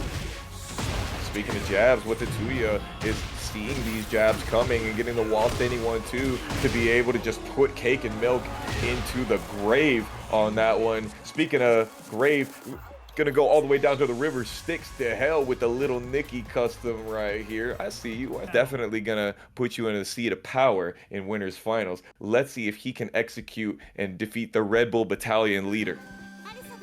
All right, here we go. You thought Alisa wasn't gonna make it in top 8, but here you have it, folks. Alisa versus Dragunov. Now, Alisa having that, you know, that great backdash could definitely help out in this case, right? Because Dragunov is gonna definitely be staying in that pocket, cranking out those mids. You saw earlier, you know, Wizzy perfectly content with just keeping things simple. Yeah.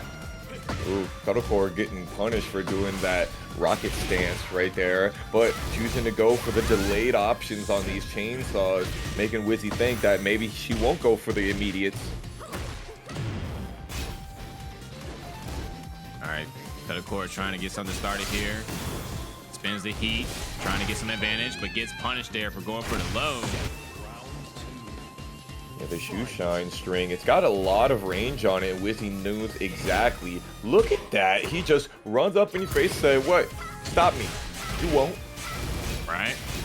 All right. However, though, Cuddlecore is doing a great job here of getting some real estate for themselves. He's going to get the launch and possible wall break scenario. Dash block on that, knowing that Cuddlecore was going to try to do something cheeky after that situation, but unfortunately he got caught all the same. But he does get the heat engager, and Cuddlecore uses this this power crush to stop all of that momentum. All right, here we go. One round apiece. Immediately brings the chainsaws out, and I like this idea, right? Because you don't really want to give Dragunov too many opportunities to swing. You got to. You got to enforce yourself, because you cannot let Dragunov enforce himself. Yeah, absolutely. And I love Cuddlecore's movement right now, you know, trying to work that weak side. Ooh, the duck into the hop kick right there is just sending it, saying Wizzy's not going to use this +17, and she was right. And that's what we were talking about before, right? When you were saying about how, you know, the Yoshi didn't utilize their +17, right? But there you go, you just saw it, right? Wizzy tried to go for something big and got caught for it. So, you know, sometimes might pay off just do that 1-1. Ooh, Wizzy buffering the low parry after that backdash right there, and gonna be able to get a nice wall as well, going through it. Yeah, it's gonna go ahead and use the wall break there for a little extra damage. Spends the heat. I'll see, like I said, the shoe shine can be -10 at some ranges as well, so that's why he didn't get the wall standing forward. All right, a little bit of a flash duck, but still got caught. Oh, and another low parry. Wizzy. You know he gonna get it. Oh, yeah. Ooh, okay, all right. Come on, man. Can't be proving me wrong. Wizzy takes that first game pretty well with his knowledge of the combos and the distances. Real quick, I want to just shout out the homie Toji for the sub right there, as well as Fujin Face in the middle of that match. Don't want to leave the homies behind. Thank you all so much for supporting Tampa Never Sleeps. And we got a kind of a reciprocity here. Tampa Never Sleeps supports you with these dope games, and you support us, and we support the players. It's that circle of life that we got going on here. Now the question is, can Cuddlecore get the territory that Machine Gun Wizzy defines as his own? He says, everything that the light touches is yours. And Cuddlecore says, nah, son, this is mine. Yeah, exactly, right? So we're going to go ahead and see how that goes as the sun comes out to play right now. That's all I can ask for. Kazuya is going ahead and try to make sure that she can try to secure the next game and stay alive. Now, again, this is winter, so not quite out, even if you do lose in this case. But obviously, you know, you don't want to go down in those shark-affected waters. Yeah, the beach is right there. You could definitely see it happening. And Wizzy trying to put Kazuya through the jaws of life right here. Oh my gosh. Hear a pin drop right now. All right, here we go. Kazuya taking advantage. It's a wall. Pretty much anybody's game now, but Kazuya having advantage of that rage. Oh man, that was a perfect wall spacing right there, Jack. Yeah. Yeah, you mean. Right? And it's just so unfortunate, right? Because Kazuya had pretty much all the resources at their disposal to make that work. But like you said, right, Wizzy played the spacing perfectly in that regard. And played the spacing perfectly again as they punished the high with the rising too. We got Wizzy serving up that pizza with a wall standing too. And huge amounts of damage. He got a couple of hatchet kicks. We're not going to see 3. But Kazuya says that she's going to sidestep and get a lot of this recoverable health back. Yeah, managed to actually get a little bit of a realignment there because that was a back turn combo. Yo, appreciate you for the $1.69 contribution to the match, Reno. Thank you very much. Look at him using the rolling sabbat at the wall. The 1-2, just trying to go and get himself a counter hit confirmed, but he doesn't need to. He's able to duck under, get the wall standing 1-2, get the punish, and let's just say, you know what? I feel like you want to watch a movie right now. Grab your popcorn. And it's just so unfortunate, right? Because Kazuya is literally right there. The victory, you can see it. Yeah. Wizzy just, you know, coming out on top here, just constantly, you know, finding that hit that they need as they do it once again. A lot of counter hits in these situations right now. Yeah, he's snatching it from Kazuya. Kazuya not being put against the wall right here, is able to walk their way out with the kill crush, destroy the heat smash, doing that work, stopping Kazuya from moving with those homing move. Dragunov has some of the best in the game, honestly. All right, Kazuya trying to lock it down. No, trying to go for the heat smash, but got interrupted. And Wizzy taking the game, set and match 2-0. And with a no funny business, so it's going to be interesting to see how this goes. Oh my gosh. Yeah. Don't hit me with the 10-frame heat smash. Oh my goodness. And here we go. Obviously, Peter has been wilding a little too hard. You know, got a bit of a spousal dispute right now. All right, that's going to be a punish for sure. KingRey immediately getting the party started, but gets caught with the power crush there. JoeCrush trying to get a big read there, but KingRey.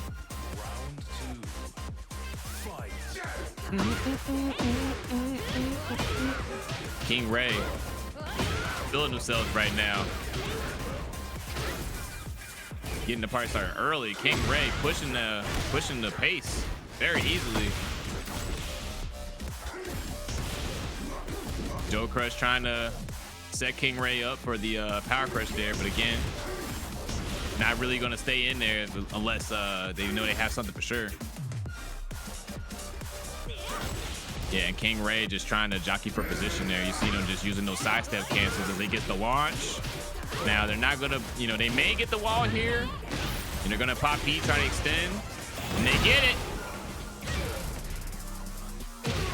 Ooh, little funky mix up there using the fake out. We've been seeing KingRey use those fake outs all night. All right, no dice on the back one. Another punish. Whoa. Oh no! Gonna go ahead and get those plus frames, trying to use the destabilizer going mid. We'll see if that continues later on. Couldn't even get the sidestep jab on that, but still gets the low out of it. And KingReyJr has already got JoeCrush into the corner. Yeah, you know, it's been pretty much KingRey's, KingRey's show at this point.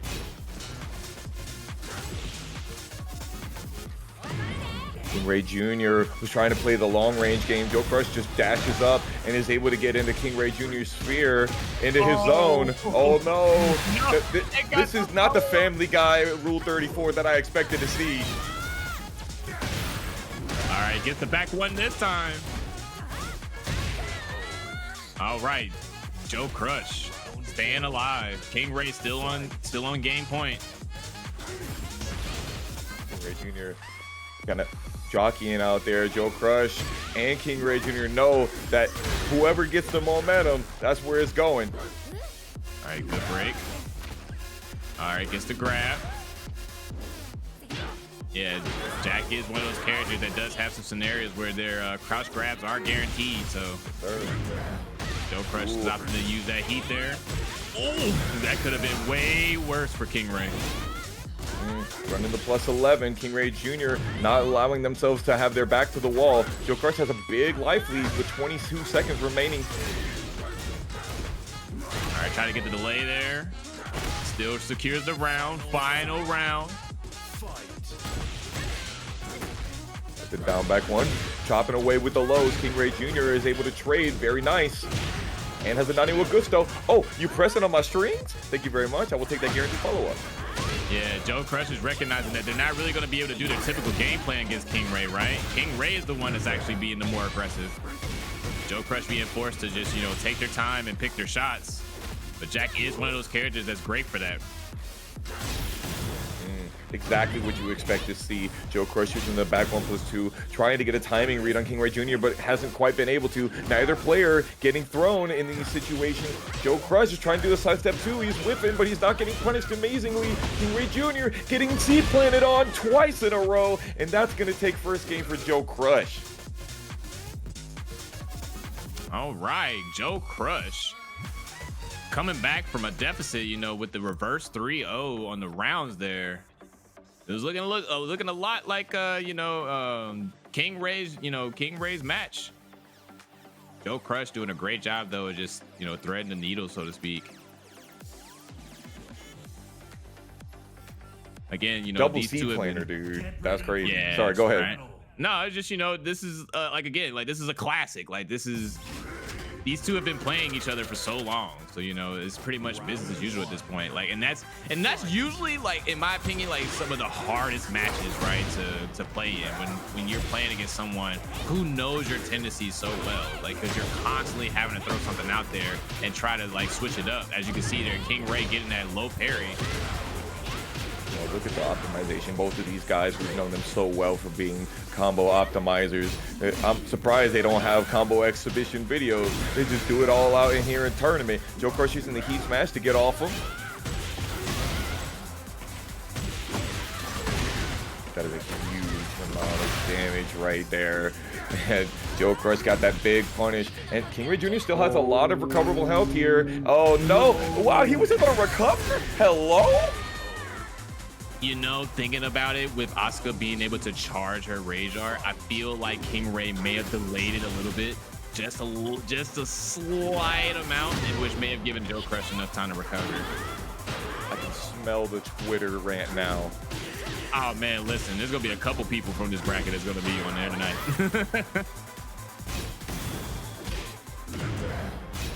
JoeCrush using the heat so he can be able to get out of there. Running up and using the gamma parry. KingReyJr. has a lot of life in the lead.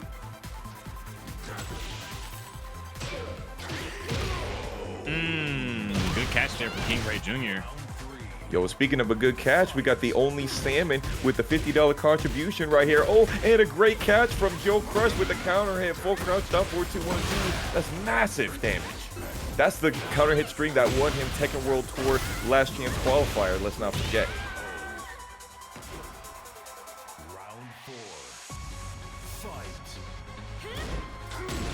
The dragon wheel kick. Oh, nice. Knowing your long range punishes on that move. Honestly, I expected the 4-2, but maybe it doesn't punish in that situation. All right, here we go. JoeCrush trying to get something going. Gets the throat this time, but whoa! Ugh. Oh, he's still using that gamma absorption, trying to catch KingReyJr. You can get a combo on that if you're on point, and we are gonna have ourselves a run back of last week and the week before that. The 3-peat, known for his pressure and known for those hop kicks, known for the running twos, close range. Let's see if Yoshimitsu, the Manji master, DWHD can be able to stop that.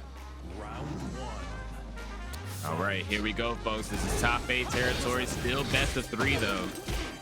We don't actually get that extra game until winners, losers, and grand finals. So we're just basically fighting for that promised land. Divine Exorcist already showing the down forward 3. Usually you don't see that until later in the set, but already DWHD with Divine Exorcist back to the wall. He gets the heat engager. That's exactly what you want to see. That's a guaranteed hit on the end of that. And you're done. That's a wall splat. Get away with it. All right, Hoodie coming out the woodwork with that one for sure. Starting the party early, gets the flash, gets the follow-up. Nebula burst, flashing steel, getting punished, not getting the heat engager though. And another flash. Checking Divine Exorcist for trying to push the issue here.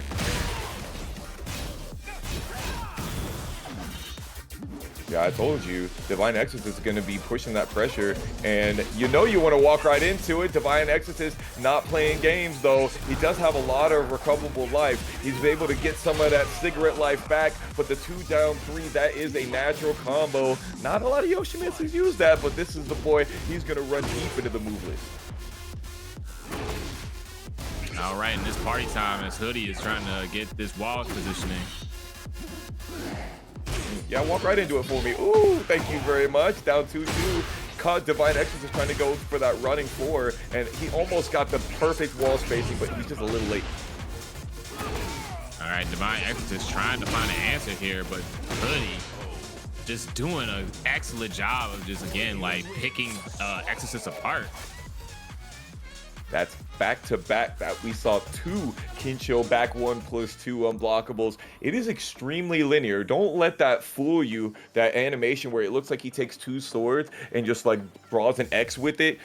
Whoever decided to develop this game decided that hitbox is not going to be the same as it looks. However, when you have Yoshimitsu and he put himself into Kincho stance, into plus frames at the wall, and you want to try and press, you know, it can be tough, man, because he's +4 after a lot of those sidestep 4s that we saw DWHD using, and then Divine Exorcist was holding back, and he was very, very good at catching that. Yeah, but it looks like Divine Exorcist took that data, is now taking advantage of it. Yep, getting those whip punishes now, having a better understanding of the spacing they need to play. And there it is, the running 2. First one of the set. Ooh, he spends the Starburst Shoryuken. DWHD is using the down 4 into flash. Oh, stepping to the right. That is the weak side of the back 2. Perfect motion. That is actually not the weak side of Yoshimitsu. However, he knew that DWHD was going that direction. I don't know how, but he got it done. All right, Divine Exorcist just trying to wait it out so far. You know, not trying to get clipped again like they did in the last game. Nice backdash to not get hit by the flash. Yeah, and that's important on Divine Exorcist's behalf too. You know, Hoodie not ducking that high, but getting out the way of the next running 2. Okay, I'm not worried about all of that.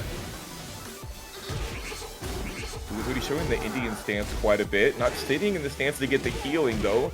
Ooh, that is guaranteed. He chooses not to go for the 2-2, just goes for some extra. Come on, man, you could be getting, you know what you could be getting right now with these counter hit back ones. He's just not letting them rip.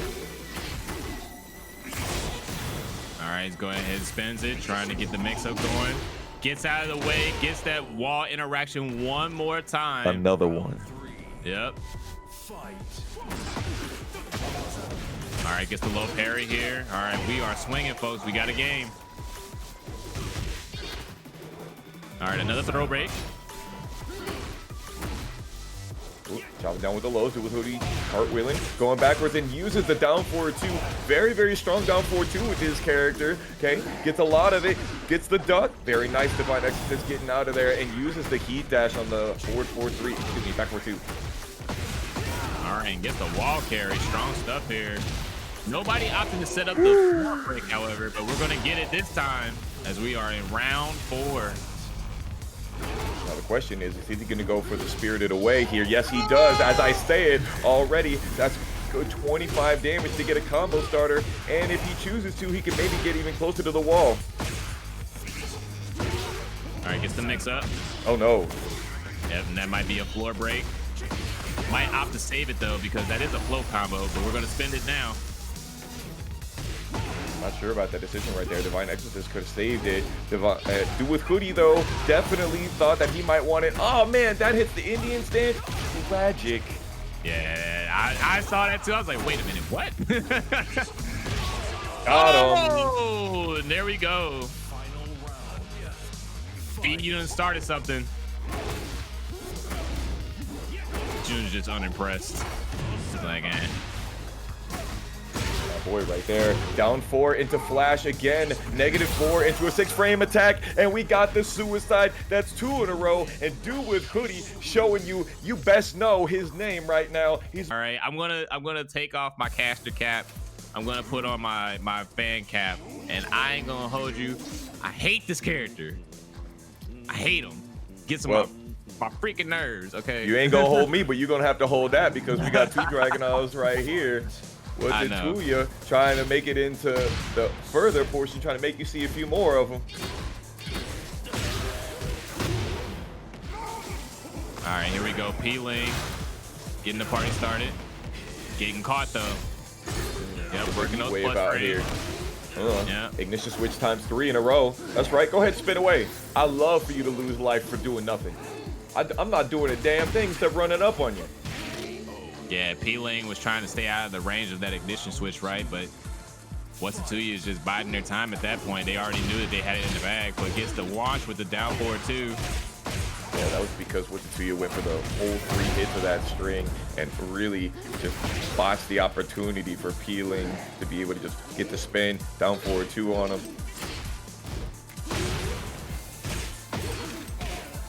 All right, he's gonna look to get the wall here.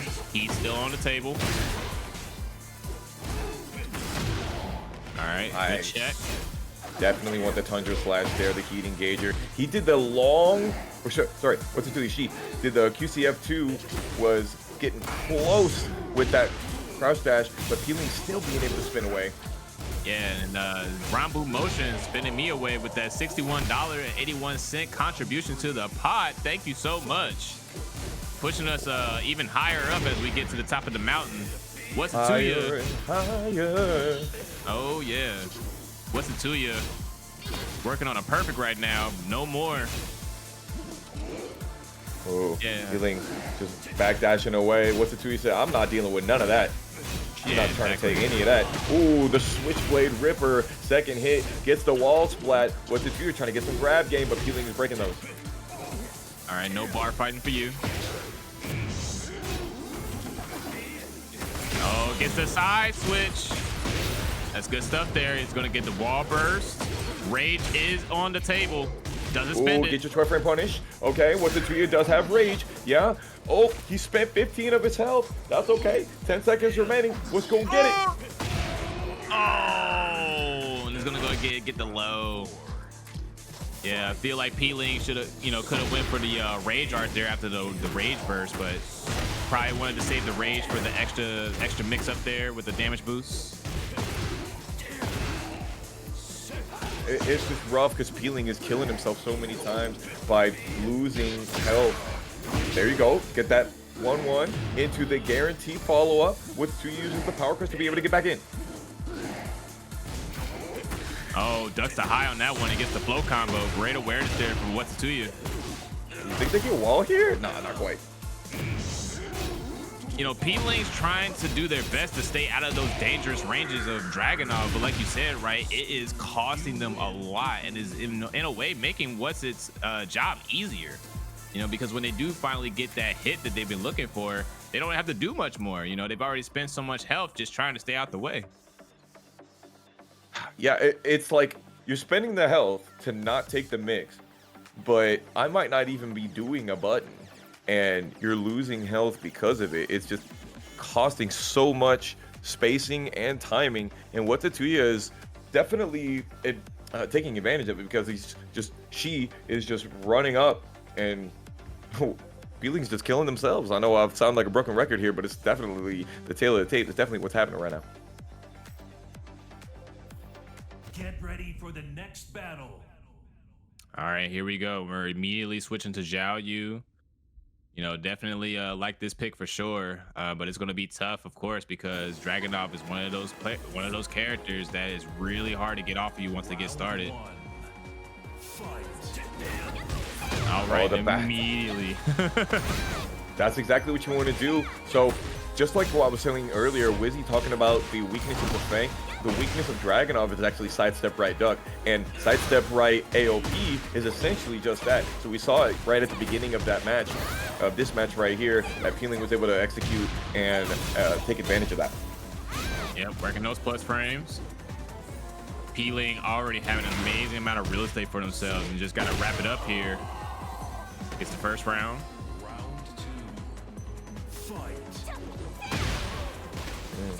The 1-2-1 delays the third hit right there. Very, very strong jab string. And I like that option for Pling, right? You know, take it, you know, basically trying to use your knowledge against you, not going for the throw in that case. Oh, trying to get funky there, but gets launched for it.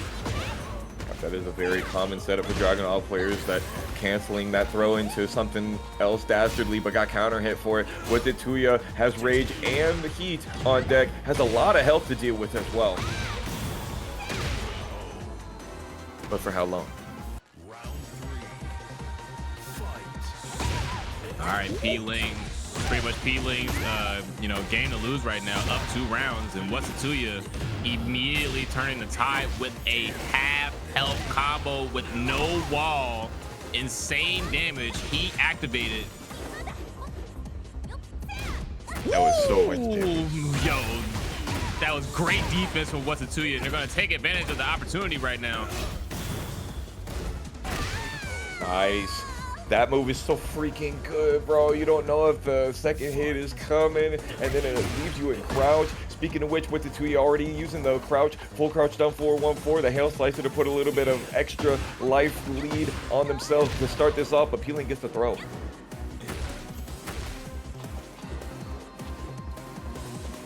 Yeah, All black health. Nobody has recoverable, bro. Yeah. Xiayou at this range is so dangerous, right? Because you're not entirely sure which range, like what angle they're going to approach from.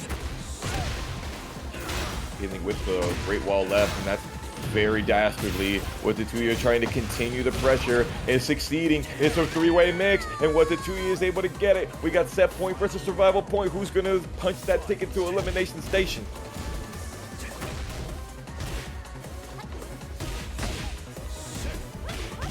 All right, good punish. Oh yeah, for sure. Pling gets the break on the armor. Oh my gosh. Ooh, and that could have been a lot worse, a lot faster, but Pling stays alive. It's the next game. You think it was the Xiayou? Absolutely. I mean, Ling's been playing Xiayou for how many years? You know, it's Like perfect 10, synergy 15, at yeah. Exactly. So, you know, it's that perfect synergy. And while the Yoshi was definitely, you know, working earlier in the bracket, you're now at that point where you're facing off against people who are not going to fall so easily to those tricks, to those mix-ups, because they have seen it time and time again themselves. So if anything, it's better to just go with the character that you're more comfortable with, right? And that goes for any game, right? You could always have a pocket character, sure, but at the end of the day, it's all about what I like to call your soul character, which is that character that you're most in tune with, because that's the one that you're going to have the best ideas, the best punishes, the best damage, etc. You know? Muscle memory. Mm-hmm. This is one of my favorite soundtracks right here. Skaletin, Whatzittooya with her. This is the characteristic custom. And I'm going back to the donut, going back to basics. QCF4, the ignition switch doing that work in case Pling wanted to be off axis and kind of trying to do the AOP. Ooh, nice sidestep cancel there to force the whip. Big trade. Pling gets the better half of it. Ooh, here we go, Pling. Nice block. Wall in play for both players. This is one of the smallest stages in the game. Ooh, just delays the time and gets the down forward 2 blocks. Pling is able to get the punish and uses the down back 2 again. We've been seeing a lot of that, Jack. Oh yeah, for sure, right? And it's such a great low for Ling in general because it's a great check for people who are trying to creep up on you, right? Because you don't want to give Xiayou too much time. Another one of those tackles not getting broken, and the follow-up not being broken as well. You got another one back to back. Luckily, Pling was able to get it right. Had to kick ×2. All right, Pling trying to fight back, but the down 2 is going to wrap it up there. 1 round apiece. Nice step Tundra Slash gets the heat engager to start out this round. This is exactly how you want to start out a round in game 3. All right. Right, that's all guaranteed, bro. I think that was counter hit too, wasn't it? Even more damage. Whatzittooya getting Pling over to that wall. Oh no, the back 1+2 wasn't meaty enough. Oh, the Christie D, the backswing blow, but their back turn, and they do have the combos to get that final hit of there. Oh no! Curse! Oh. Nice, perfect. They knew that the low was the only possibility to come out after that back 2. Pling chose not to show it, and Whatzittooya was able to just kill him. All right, here we go. Ball in play. Pop the heat. All right, what's the mix? Takes the Oki. No duck on the 1 and 1-2. Whatzittooya trying to continue that down 2 pressure that Dragunov was so known for, but Pling is having none of it. All right, final round. So scary. Pling is bouncing around now, trying to use that stuff that gets them that mileage, that weird stuff out here. But Whatzittooya just like, you know what, back 4-2-1, get all of these big combos, tail slicer, ignition switch on plus. What you gonna do about it? Oh, uses the heat smash immediately to get off me. That's a good answer. Extra grab.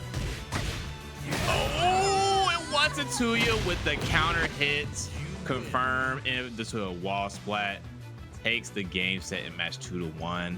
It's a big, like straight up, like, which is insane. Like, it's a 2-frame link. Like, come on, like what? Like, you just cranking that out just because?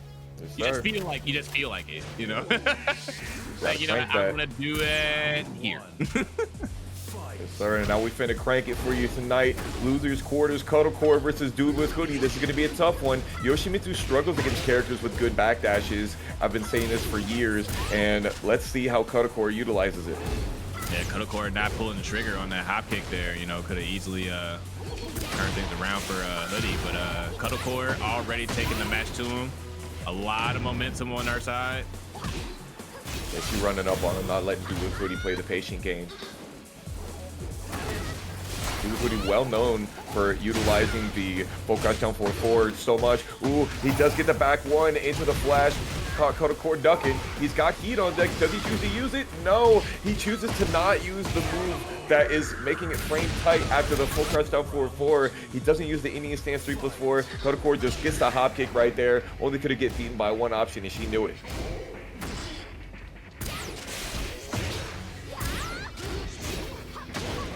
Oh, and a beautiful low parry there. But he tried to get the wall carry. That's right. You're forgetting that this character becomes a full crouch character when he doesn't have the sword out. Another one right there. Down 4 into flash. You know, I've said it a couple of times here. That is a setup that Dude Hoodie likes to use. And the numbers, they don't lie. They're very good for it. And that was very dangerous for Cuddlecore there. The flea actually almost dropped right on her head, but she managed to get out the way. That's right. Oh, used just the right move to be able to catch her back turn, but still couldn't. Oh, he got the step back. That is unfortunate. The jump back. Maybe he was trying to go for the cartwheel or something, but Cuddlecore is going to go up 2 rounds here after 53 seconds. Yeah, and that's insane there, right? Because like immediately I saw the clock and I was like, all right, you got to make something happen now if you're going to do it. Cuddlecore looking to take the first game here, gets the heat engager off the rip. that she is chasing man down right now. Yeah, you know, Yoshi is one of those characters that you can, you know, pressure a lot as long as you're making sure you're aware of the flashes and splash scenarios, right? Cuddlecore is very confident in this regard, gets the wake up. It was when he used the down 4 to get the full crouch sweep a couple of seconds ago. Again, yeah, nice, unblockable, but unfortunately, it has a lot of recovery on it, and Cuddlecore was able to get back up real quick. He's using that 3-4, the helicopter kicks, to be able to get close to Cuddlecore, but it's just not doing the work. It's not being able to get Cuddlecore scared of anything. All right, Cuddlecore taking that first game there. Remember, this is just losers quarterfinals, not quite final just yet, so it's still best of 3. Whittling it down. Yeah, for me, it looked like Cuddlecore was completely in control of that last match. Dude with Hoodie just could not be able to put them chinks in the armor. However, he is getting some good flashes. He is getting a good couple of setups on the full crouches, and they're getting him some dividends, but they're not paying the bills fully.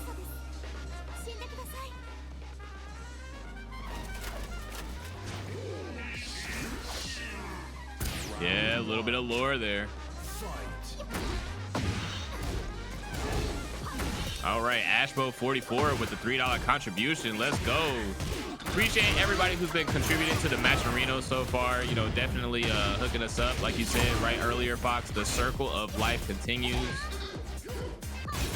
And it rules us all. Cuddlecore trying to rule this match, and she does get the heat dash, as we say. Almost got the wall splat right there. Dude with Hoodie tried to go for the unblockable. He does get the heat engager, though, right on time. Oh, that. Yes, sir. Okay, 4-1-2. Trying to get Cuddlecore at the wall. Cuddlecore is trying to maneuver. Beautiful while standing 1-2 punish on the Duff. No thank you. Dude with Hoodie finally on the board. Ducking. I'll take that trade. And finally using sidestep 1. I need more of that, Hoodie. Oh, sidestep for the running 2. Ooh, she block punished flash. Hey guys, just remember, you can block punish it with a launcher. Most times. Right, asterisk. Oh, sidesteps out of there. Dang, those hop kicks are on lock. She's just got a hair trigger on them. All right, Cuddlecore content with just kind of playing back here. You know, the conditioning is already set in at this point. Oh, and there we go. Why did Dude with Hoodie go for down forward 4 as a punish? Ooh, Cuddlecore trying to catch that long range. Gets a little bit of it, a little bit of a piece. And then the heat engager.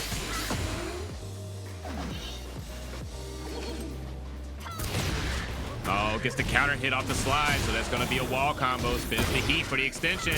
Going to be a double wall combo here. Triple wall? Not quite, but it's going to get the mix up. I don't think I saw him pressing on that situation right there. Maybe just was holding neutral block, because you have to actively guard. There you go. Uses the Autumn Leaves down forward 1-4 to be able to get the punish. He's trying to press on there. Cuddlecore literally standing still, not scared of nothing. All right, gets the dolphin dive. Gets the dash, but misses the combo. Oh, steps out of the way. Yeah.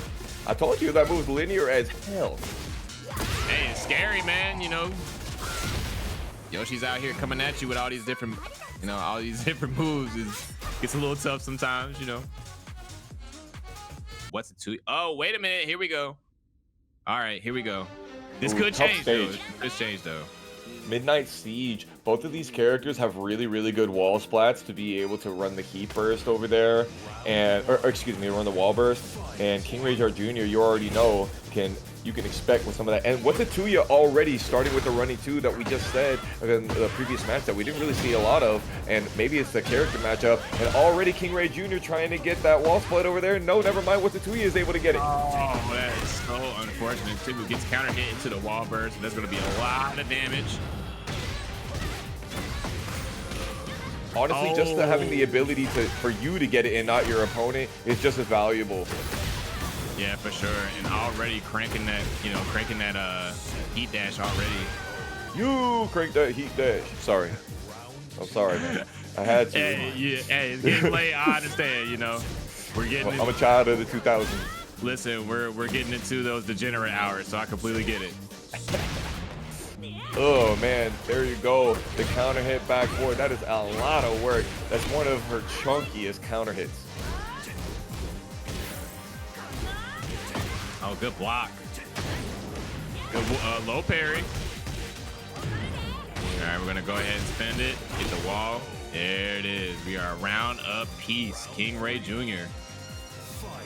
Making those adjustments. Yeah, I was able to get the high wall splat right there, even at the close range. That's what sets apart the intermediate levels and the high level players. Ooh, back 4-2-1. You just get that whole thing on counter hit. All natural, baby. Oh, good whip punish there. Gotta go for the okie-doke string there, but no dice. The Hail Slicer whips, and KingReyJr. immediately gets the bouquet.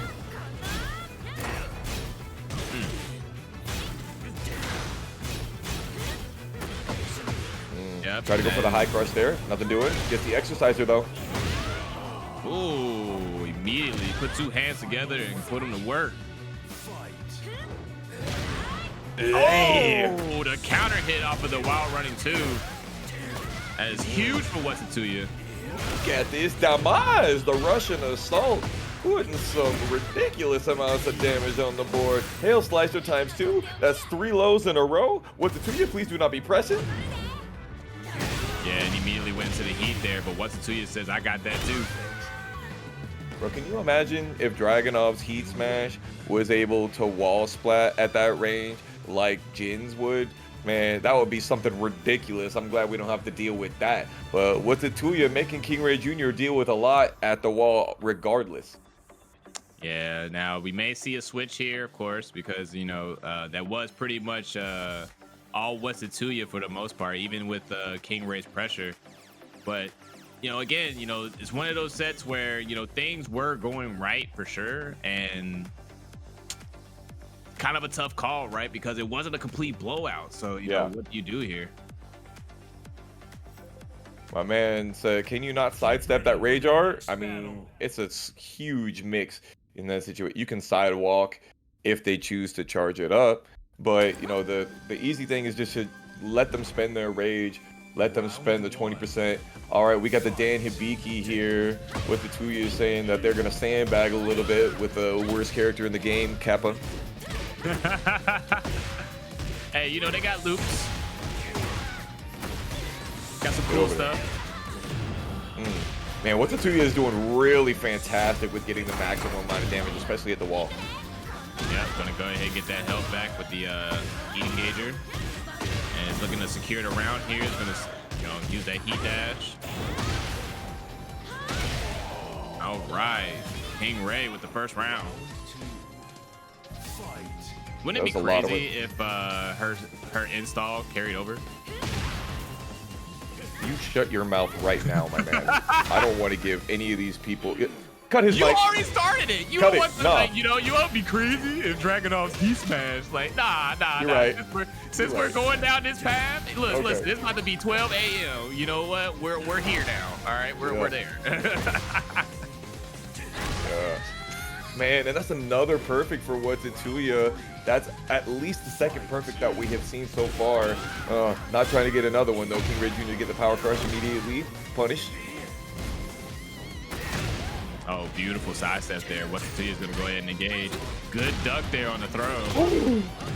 Oh, Whatzittooya was pressing after getting hit by the first hit of that low. That is something that you got to be very careful.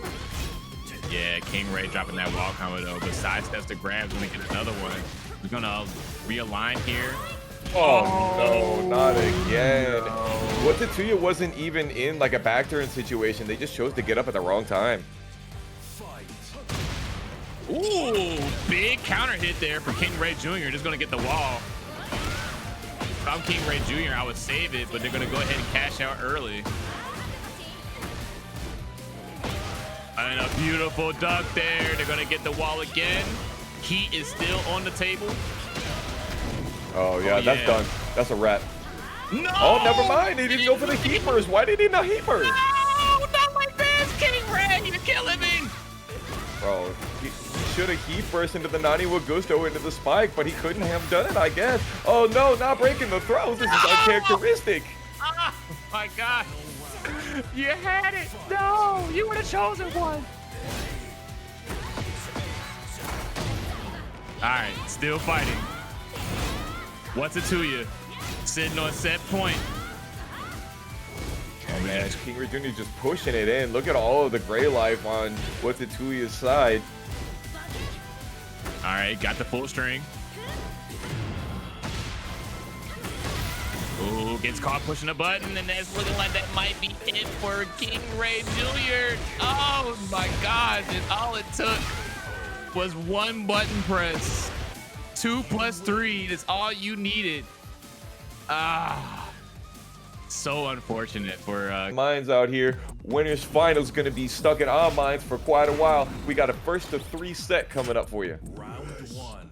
All right, here we go. Yeah, we are now officially in that promised land, so now we get a chance to see just how solid those game plans are. JoeCrush looking to get that balcony break.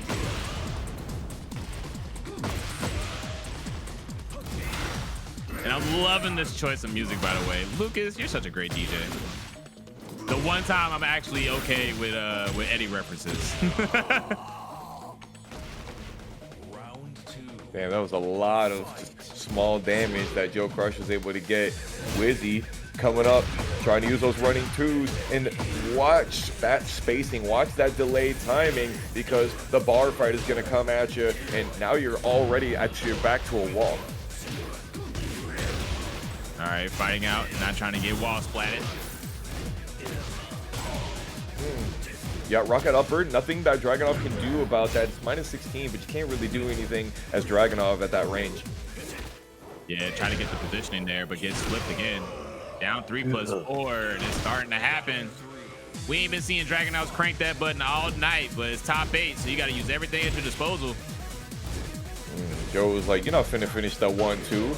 Oh, now you can see the metas right here. 1-2 goes down back 1. 1-2 tries to go for crouch though. Wizzy not biting for it though, and just immediately stops JoeCrush from doing any of that little kind of conditioning. Not gonna lie. Now, I might get clapped for this one. I ain't gonna hold you. I do wish that you could do double wall bursts. I know. I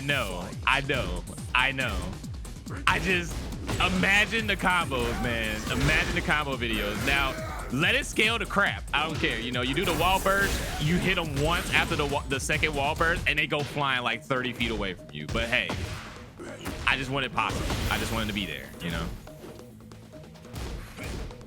I'm sorry. Possible. No, I don't agree with you, my man, but JoeCrush definitely doesn't want that to happen. That would have been dastardly. We already on final round here, winners finals game 1. You can expect it's gonna go the distance all the way. Oh my God, the gamma armor absorption catching Wizzy, and JoeCrush are gonna get busy up on this wall.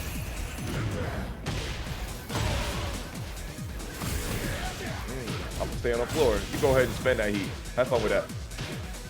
Listen. If I could do it, you could do it, right? I'm just saying. Wall bursts are for everybody. I didn't say buff Bryan, although they should. I'm just saying, just give me a little extra, just a little bit on the top. Just a little bit. That's all. I ain't asking for much, If you could buff Bryan, how would you buff him? Ooh, that's a good question. All right. I gotta think real hard about this one. Okay. He already has plus friend. Oh, actually, you know what? I know what I would do. Make either or. I don't need both. I just need either or. Make While Rising 3 +4 on hit, or make 3/4 +4 on hit. Either one of those. God. Yeah, you're not asking for much, clearly. Wizzy's trying to get a little bit extra off of this engagement, but Joe is stopping. Man, Joe's using these small buttons right here, the 4-2, the 2-3, really getting him a lot of mileage. And he's also always retaliating after the 1-2 string. This is different than we normally see right here. He's like, Wizzy, I know you're not finna throw the rest of this. You're -9 on block. Oh, take this balcony break, son.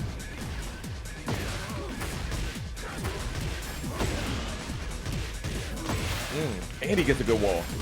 Make low soccer kick counter hit on launch is insane. Yo.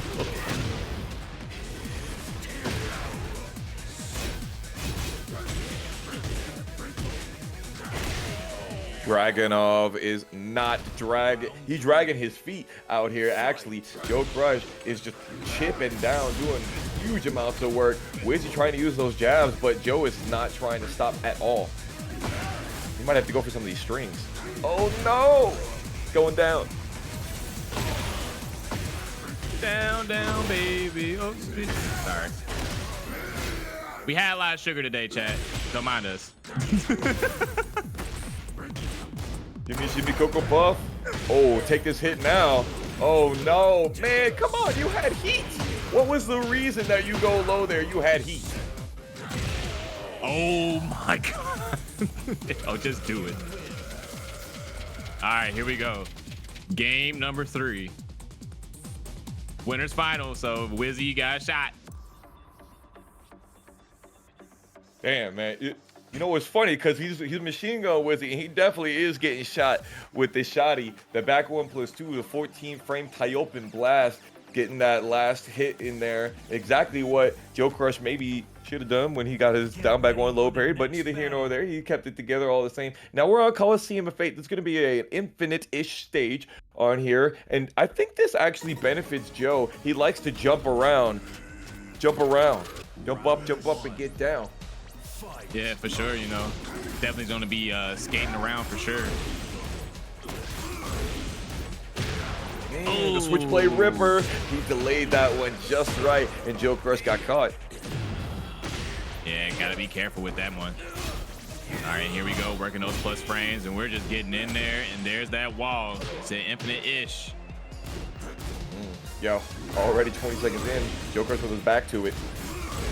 And now Joe is being a little bit more discerning about pressing buttons after Wizzy's down forward 1.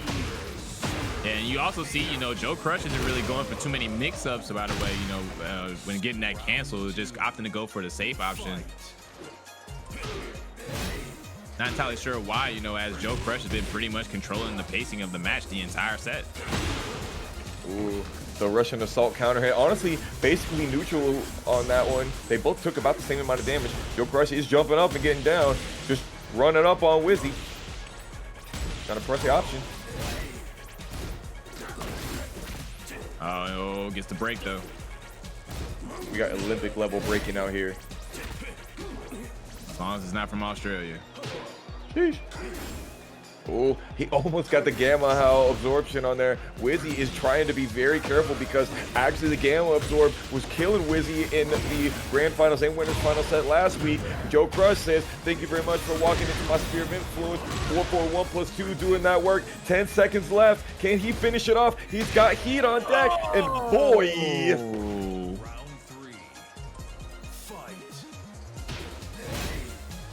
Got dunked on there for the round. Wizzy trying to make a way happen though. And then again, you see that classic Wizzy style, you know, just opting to go for those staggers. Yeah, he's been down forward 1 so well. And that is classic Wizzy right there, knowing that JoeCrush is going to go for the full crouch low in that string. Yep, and already Wizzy having the health lead, so you know he's going to already just play it safe. Get up out of there. Yep, exactly. Stay out of that sphere of influence. Another break. There we go. He finally knew. He finally knew when Wizzy wanted to go for the Switchblade Ripper right there. And JoeCrush has so many good full crouch moves. There's no reason for him not to be crouching after Wizzy goes for the down forward 1. This is a close one right here. Oh, look at all the chip damage. Wizzy has to go for Rage Art here. He couldn't really have gotten any more damage reduction for JoeCrush in that 4 seconds. And Joe just sat back, says, thank you very much, I will get this punished. Maybe he gets 3 games in a row. Let's see. Yeah, Wiz is going to definitely have to lock it in here. Using that down 4-1, once again, stuffing the armor. Keeping him honest. But I mean, we saw this the last round, right? Wizzy had an immediate health lead against JoeCrush, but JoeCrush getting the throw this time. That's the overkill. Huge amounts of damage. Shout out to Genghis. I know you're going to do the down jab. That's right. We always do the option select. And JoeCrush actually walking Wizzy down with the armor, begging Wizzy to push a button. Like, I know you want to do something. Gets the follow-up there.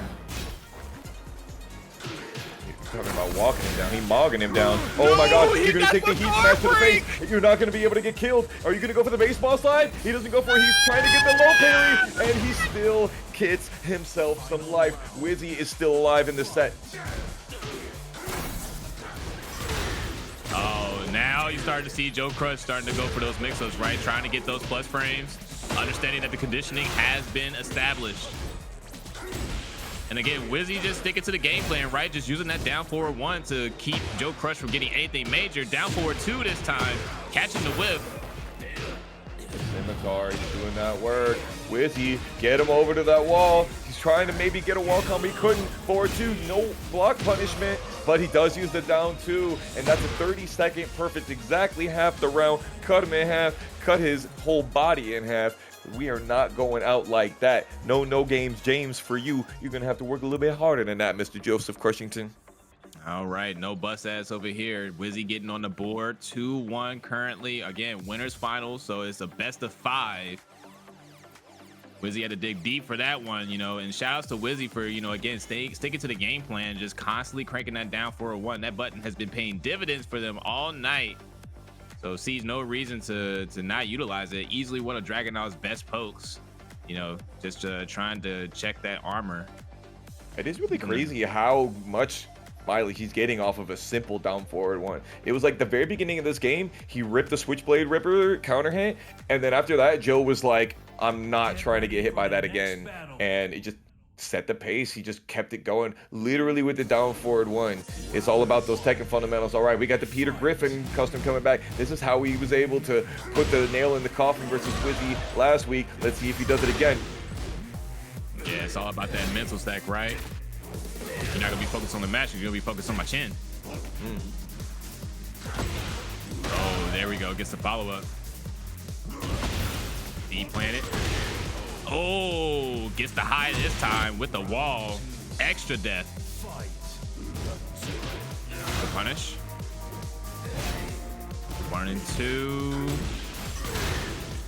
Yeah, and that's huge for JoeCrush, right? Because they've been using that mid option this whole entire time. So similar to Wizzy utilizing their conditioning and not going for that high, using the will they, won't they factor, JoeCrush is going for it and is throwing that high out. So Wizzy's gonna have to be more attentive if they want to get a bigger opening. JoeCrush uses the 2-1-1+2 string to be able to make Wizzy's heat go out and spend a little bit longer. Wizzy goes for the heat smash, gets nothing off of it, and Joe is bouncing back. Does not get a whiff punish here though. All right, we're dancing right now. Big whiff, but no big punish. The 1-1. JoeCrush, he still got Ragey in. He's still got heat. 10 seconds remaining, and he hasn't used heat.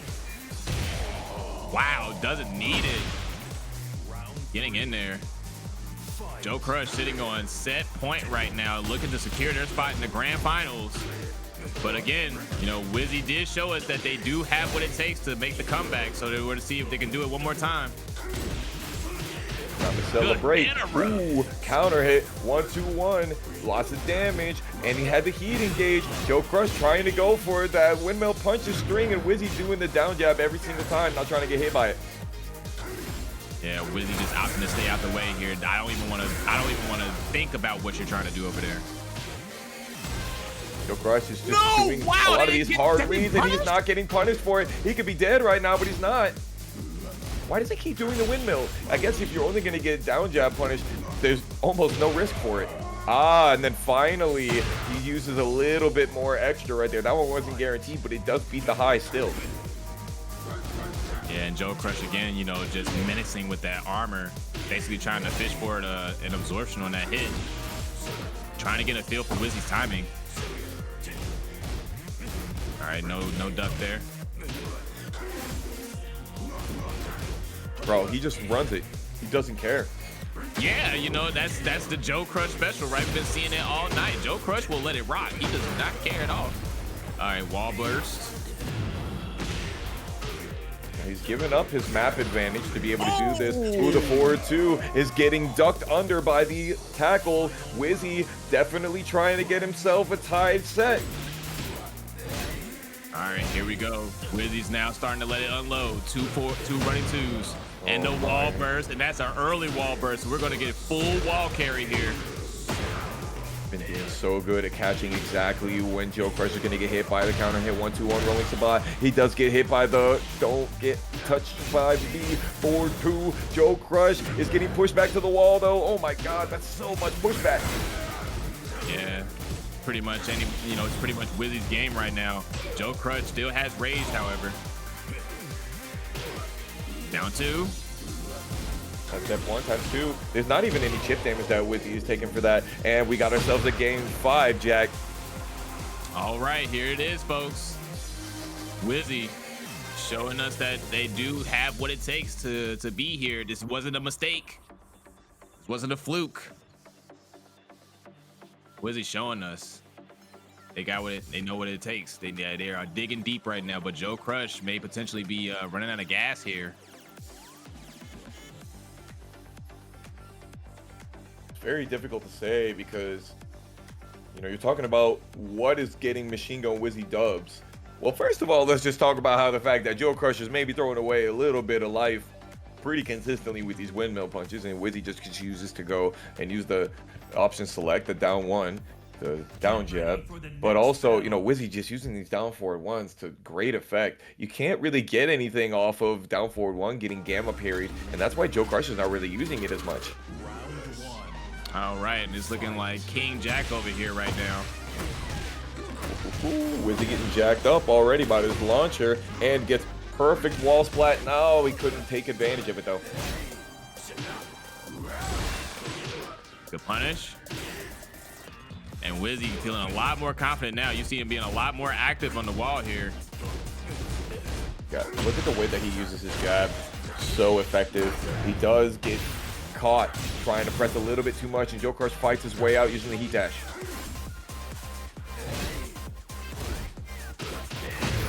Bro, look at the way he dashes up into the rolling Sabat, bro. That's crazy.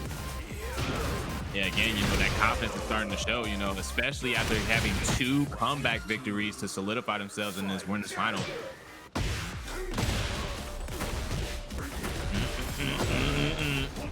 Get over there. Now we're gonna finally get that good wall. Just gonna go ahead and keep going with that full crush pressure. Back to the heat engager. Rough stuff. You are donezo. All right, here we go. What?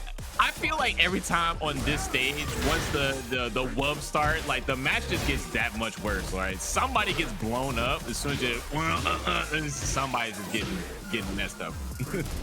Here we go. The next one. The next breakdown. Who's gonna get it? I see a launch coming. Counter hit, baby. The armor already got stuff. Oh, he got hit again by the counter hit 1-2-1.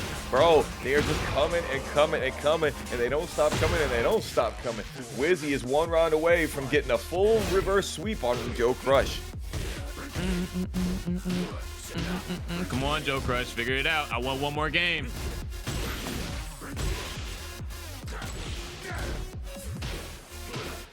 Wizzy turning it up, but the launch. Uses the Patriot Fist to get even more damage there. Goes for the heat burst. He's going to get himself the perfect wall splat. Can he get himself a kill here, though? He smashed. Right. Oh, no, he dashed. Ooh, final round, chat. We're getting into it. Let's get it. JoeCrush goes for the immediate timing delay into the wall standing 1.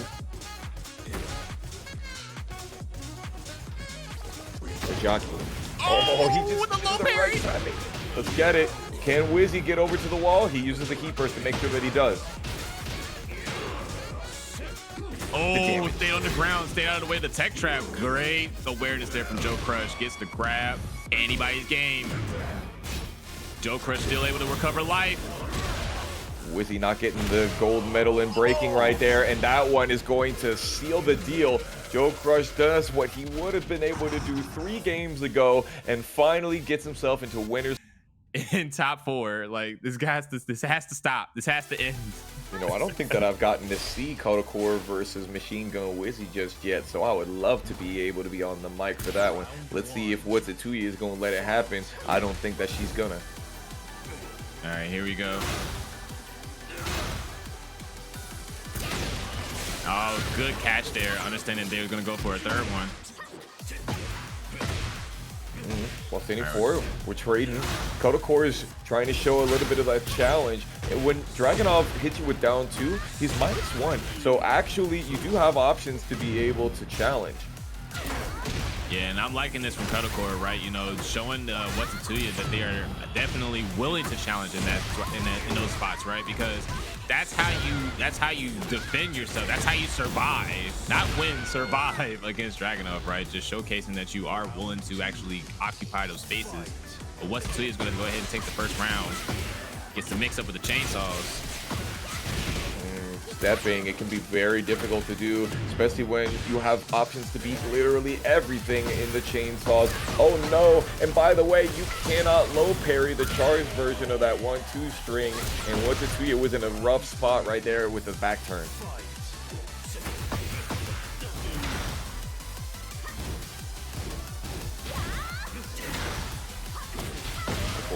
Moving so well right now, stopping Whatzittooya from being able to get anything. Nice punish. Oh, beautiful sidestep there. Could have got a launch. Ooh, no, can't get that punish. They were recovering crouching. KawaiiFaceMiles gets the heat engager, and this is a heat dash, but they didn't get anything off of it, and the crispy D being too crispy for Whatzittooya. KawaiiFaceMiles not falling for it. All right, good stuff there. KawaiiFaceMiles, you know, basically doing the run up, do nothing mix up there, which is very smart on her behalf. Whatzittooya though, fighting back. Yeah, gets the engager. Plus frames, sneaks out. Nice that block for Whatzittooya right there. Decent trade, you got out of the mix, but right back into the blender with the ninja blades happening. Ooh, Whatzittooya is gonna get the Tundra Slash into the full combo, and we see a Rage Art here. Yes, we absolutely do. All right, there you go. That Orochi blood pumping through his veins right now.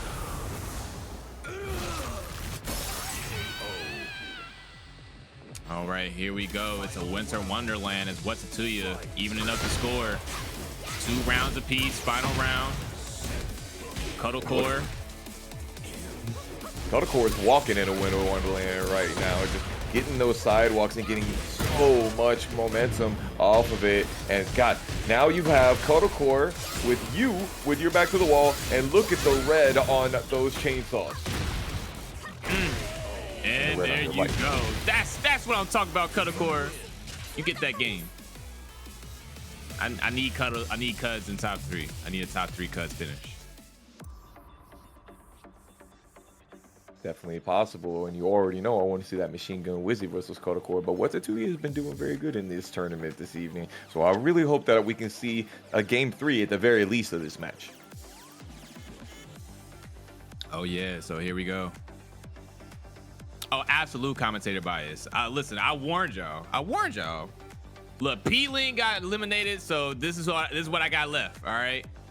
Y'all want to see JoeCrush win for the 18th time, or y'all want to see another Dragunov again? Hey, listen, y'all can have it. All right.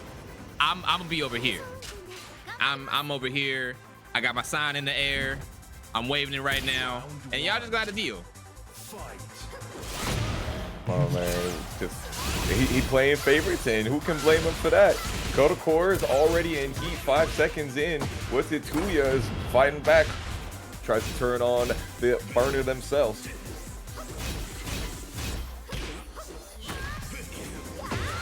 With the Tundra Slash, second hit whiff because KawaiiFaceMiles was ducking, ready for it, but couldn't get the finish on the combo. Ooh, caught the flash duck there with the grab.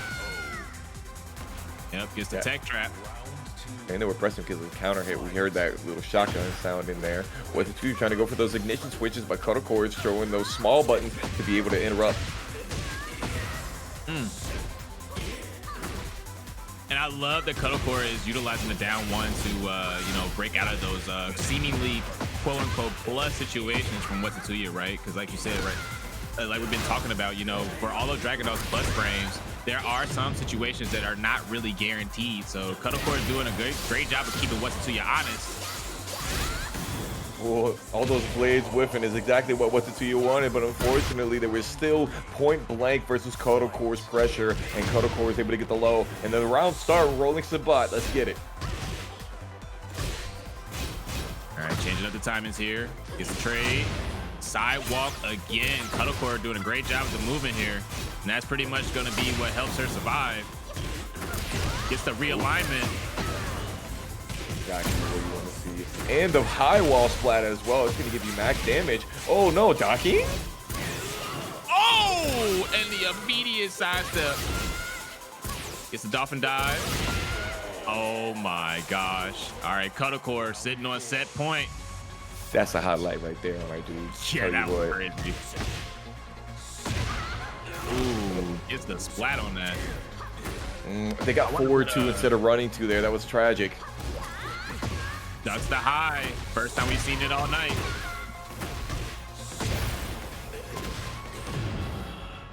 Yeah, recognizing that they weren't going to get the extension off of that because of the low wall splat. Yeah, yep, that hits grounded. You think that move should hit grounded? You already know what I think, man.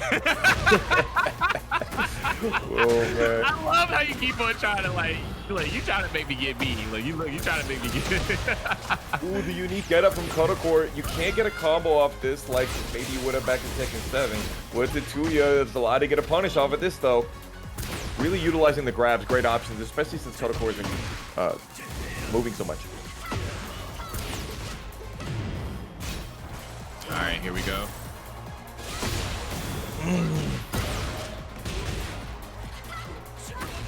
Oh, the toe tap.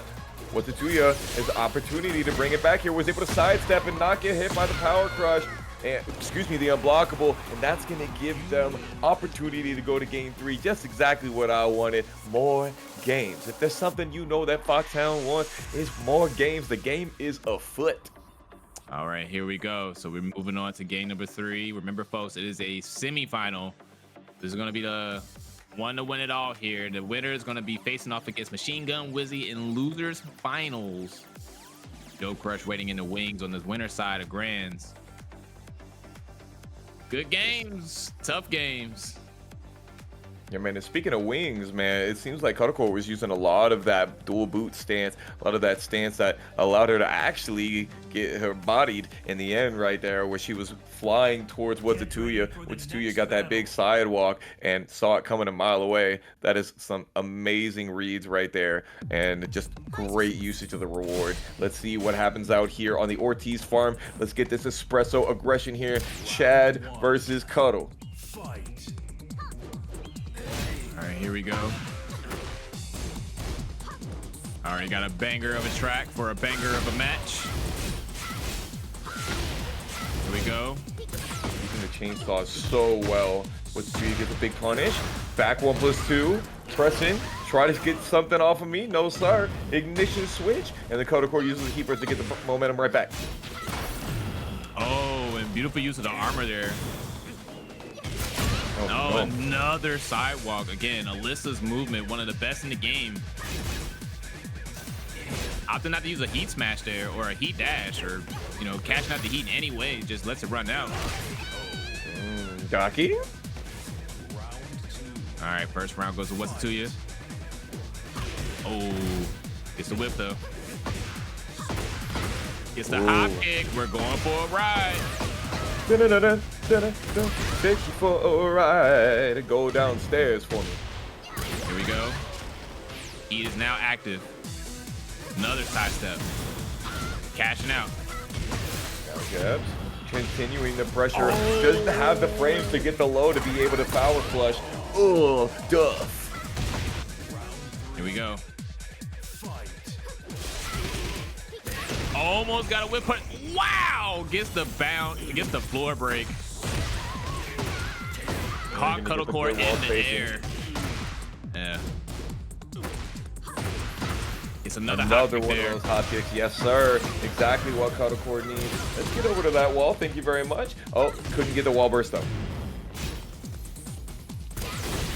Oh, using the heat smash.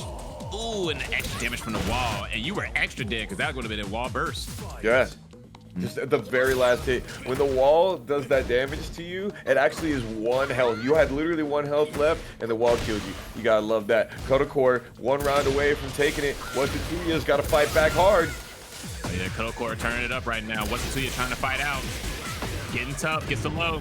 Next hit to do it. Heat. Cash it out. That's right. Down 2. They got a little bit of health back, but unfortunately, again, that Duff doing all of that to be able to go through the armor. It was armor for armor. It was certainly a teeth butt situation. Now, Machine Gun Wizzy finna show you some of that reserve business that we were talking about earlier, and Cuddlecore trying to take some of those dividends out, trying to maybe take a little bit of deposit from the bank of Wizzy's reserve and go a little bit more aggressive because she has been putting a lot of pressure on him in practice. Oh, he gets the interrupt there on the armor. Again, that down forward 1 has been working overtime for Wizzy right now.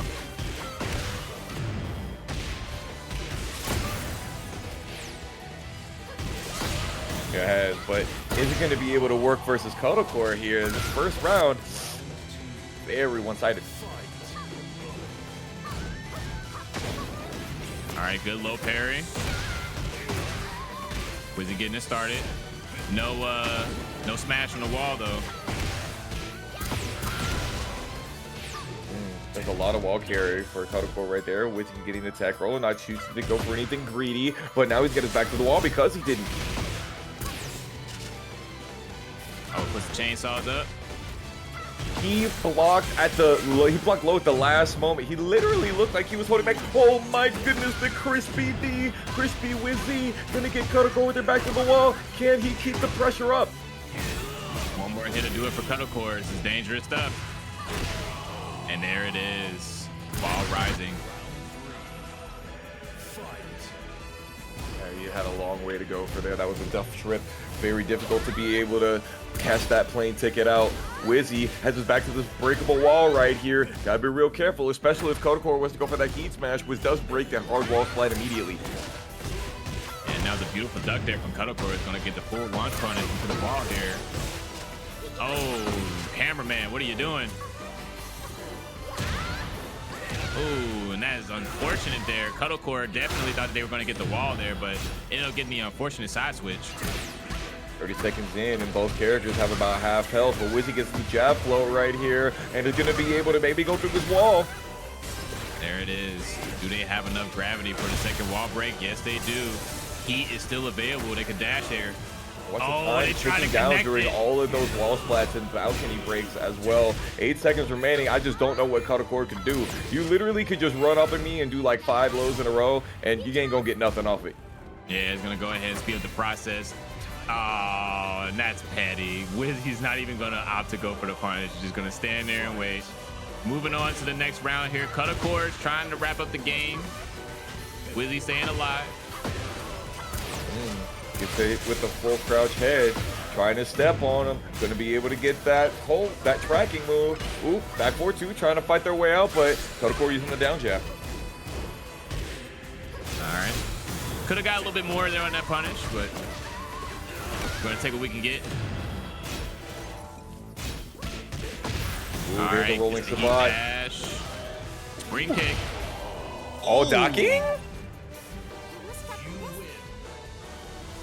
All right, there it is. Game number 1 going to Cuddlecore.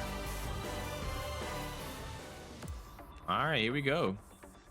Yeah, pretty much Cuddlecore's game in that one, right? As we stated earlier, definitely the more aggressive of the two, right? And Machine Gun Wizzy, you know, essentially just had a hard time of just trying to get things going there. definitely could have turned things around. They were able to get the heat dash combo they did off of the balcony break, but and you saw it, you know, right, like where they did the run up there, but they was just a little short. So we're gonna see what kind of adjustments Wizzy's gonna make in that case as we're going down to the square.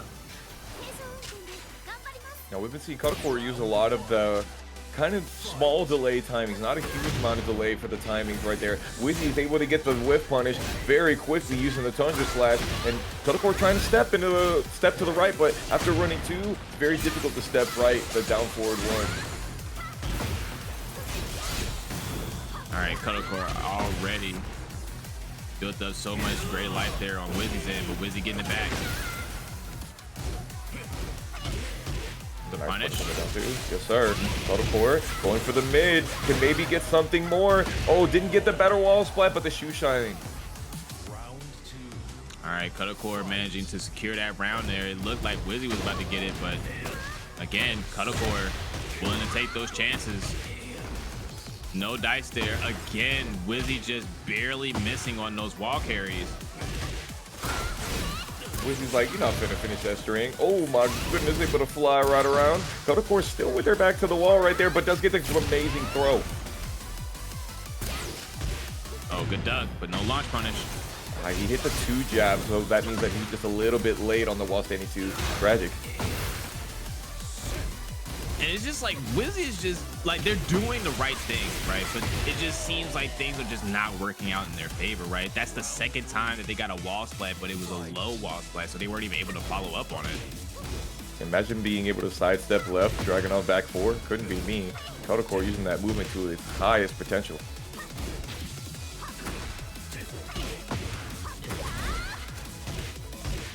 Katakor trying to wrap things up here, trying to solidify game number 2. Yep. Wizzy trying to use that jab into the running 2 is not happening though. Oh, the heat smash, screwdriver right into Wizzy. Trying to wrap it up, gets the duck. He's trying to cash out right there. All right, Katakor trying to make things work here. She's trying to get into that grand final spot immediately.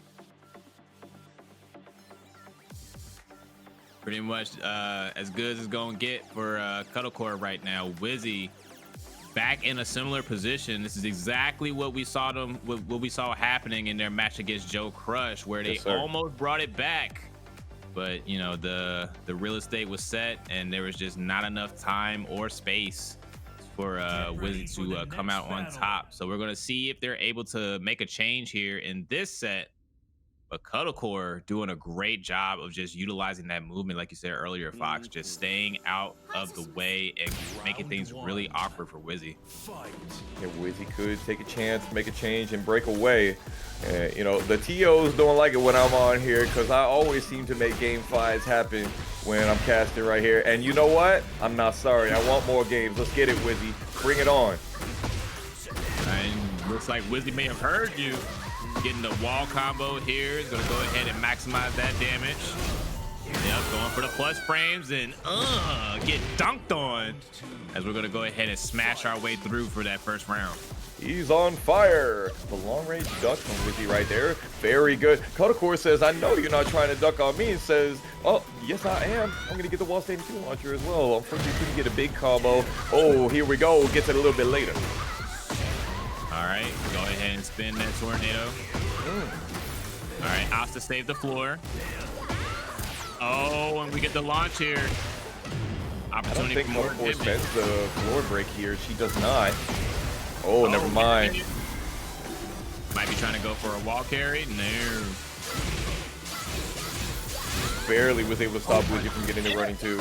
Oh, and then another throw. Wizzy not breaking throws this evening. You know, and it might just be fatigue, right? You know, you get worn down when you're in these tournaments, right? Again, over 240 players. That is a long time. That is a long path to this point. With a big duck and launch on the down 3. Wizzy trying to show that he can't be bought like that. Ooh, we going down. No, never mind. Go wall slump. No. Oh, could have been worse. I'm very confused by why that Did not catch Wizzy back turn, and then the second hit of the string whipped as well. It's supposed to be a natural hit string. Oh, gets the pickup on that. It's been the wall break. We're going down. Rage art is available. Ooh. Shine. Meet me in the desert. It's going down. Yes, sir. Kotakor, 1 round away from taking the set. All right, good punish. Wizzy is gonna have to dig deep here. Kotakor sitting on the set point. Oh, we're dancing right now. It's scary. Well, Kotakor is being very aggressive versus Wizzy, but if we know one thing about Wizzy, his defense is on point. Oh, he does get a good punish. Ooh, good check there. Good break. Down 2.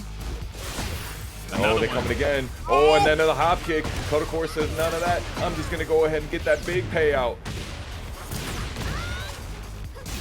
And on the burner as well. Trying to continue to get Wizzy pushed over to that wall. Oh, and that's gonna be a no.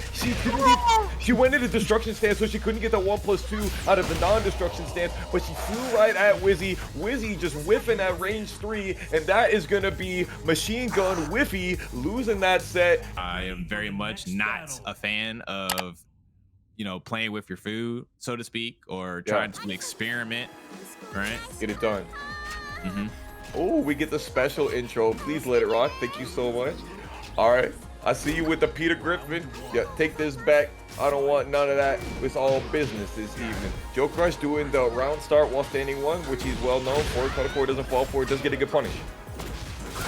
You know, it's crazy. Like, she asked for her head back. He gave it back, and then proceeds to fight him anyway. Yep. Like, I did you a solid, you know? Yeah, I could have just held on to it. Yeah, I could have ran with this shit. So, I mean, that thing is liable to explode. Look at him just ducking out there. Now, last week, Kotakor actually got caught by the windmill punches, not doing the down jabs, and actually got yeeted from the back. And I don't think that she will get caught having that happen to her again. But the thing is that the down jab, sometimes JoeCrush, his jack, he's going to be a little bit too far away for the stubby arms of Alisa. So it is possible that the down jab whiffs sometimes when he gets a full whiff punish. We shall see if that ends up happening. All right, JoeCrush getting that counter hit there on the back 1. Oh, the dirty bubble. Working frame punish. Oh, look at all of that damage. Oh, gets the counter hit there. Now, whilst they need 3 and 4, 3 mix with Jack is very difficult to deal with. A lot of times they can go just straight into the gamma stance, as that happened during the combo. JoeCrush showing off the counter hit combos. Kotakor has rage and heat on deck with 15 seconds left, and Joe gets the low parry. You know exactly what she was doing, and honestly, the shoe shine would have killed in that situation. Yeah, for sure. And if you've been watching the game footage, right, she's been cranking that shoe shine all top 8 all night, really. So, you know, that's good awareness there from JoeCrush, understanding that she was trying to, you know, close out the match with that. It's one of those things, Tekken, right, you know, low per game is actually a really dangerous choice.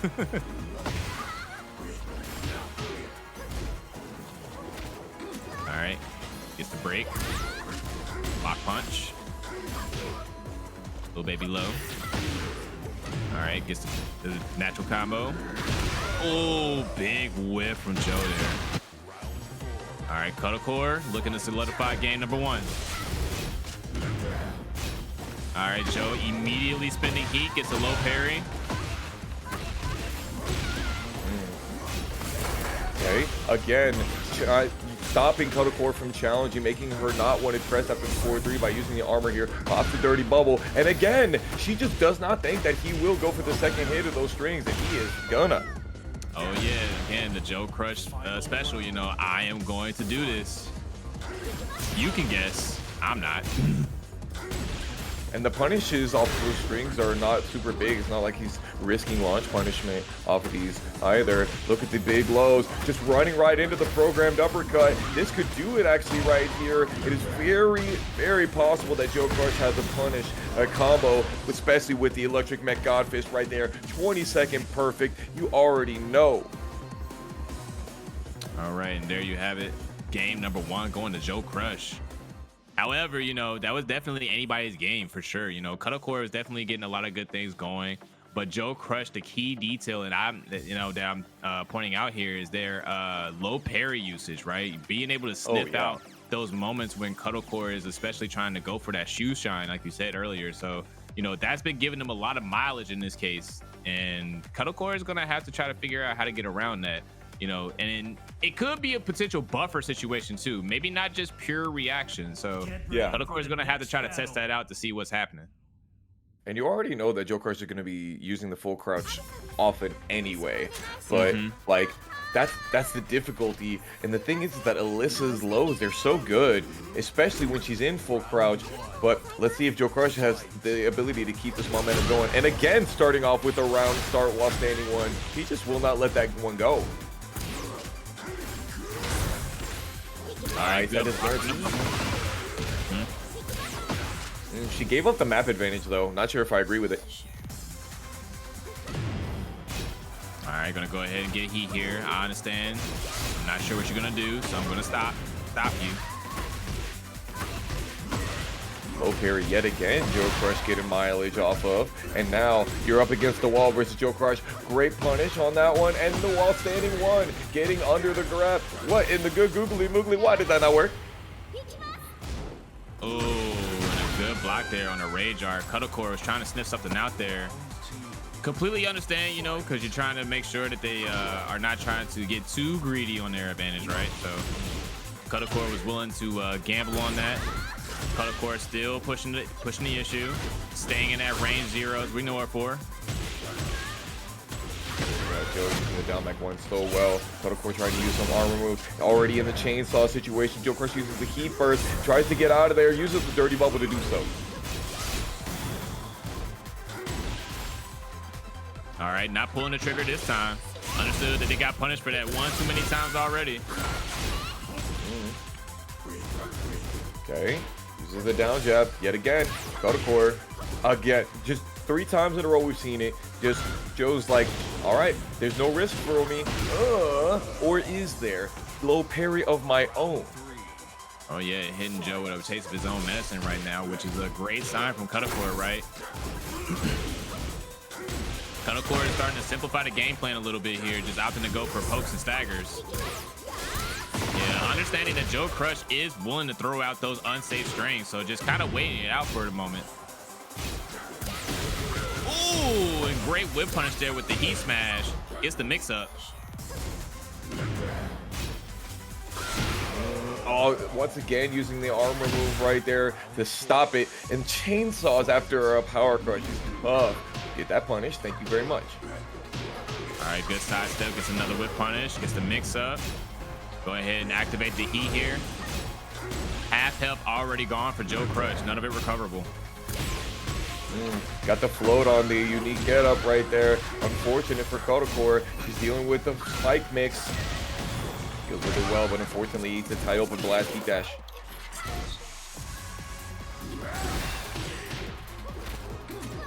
So good at punishing, man. She's just on one at all times. Oh, and now the little funky there from Cuddlecore. And she did not continue the pressure as we expected her to. Oh, the low was actually catching JoeCrush trying to do the heat first right there, or excuse me, the particle barrier. Oh, Joe does get the stomp. This is a possibility for Joe to go up 2 games. Oh my gosh. And Joe finally got it. He's been searching for it all night, using that jump back there to catch a whip punish and then get the ideal whip punish into the wall parry. That is insane damage from that option. Jump back. Want to kiss myself. He's doing all that work. He is the hardest working man out here. Using the 2 jabs so well. Does not go for the high in that situation. Goes for the wall standing 2-1. Instead, the mid-mid. Cuddlecore got caught ducking into the guaranteed follow-up. And JoeCrush is going up 2 games to nothing in grand finals. What do you think about that, Jack?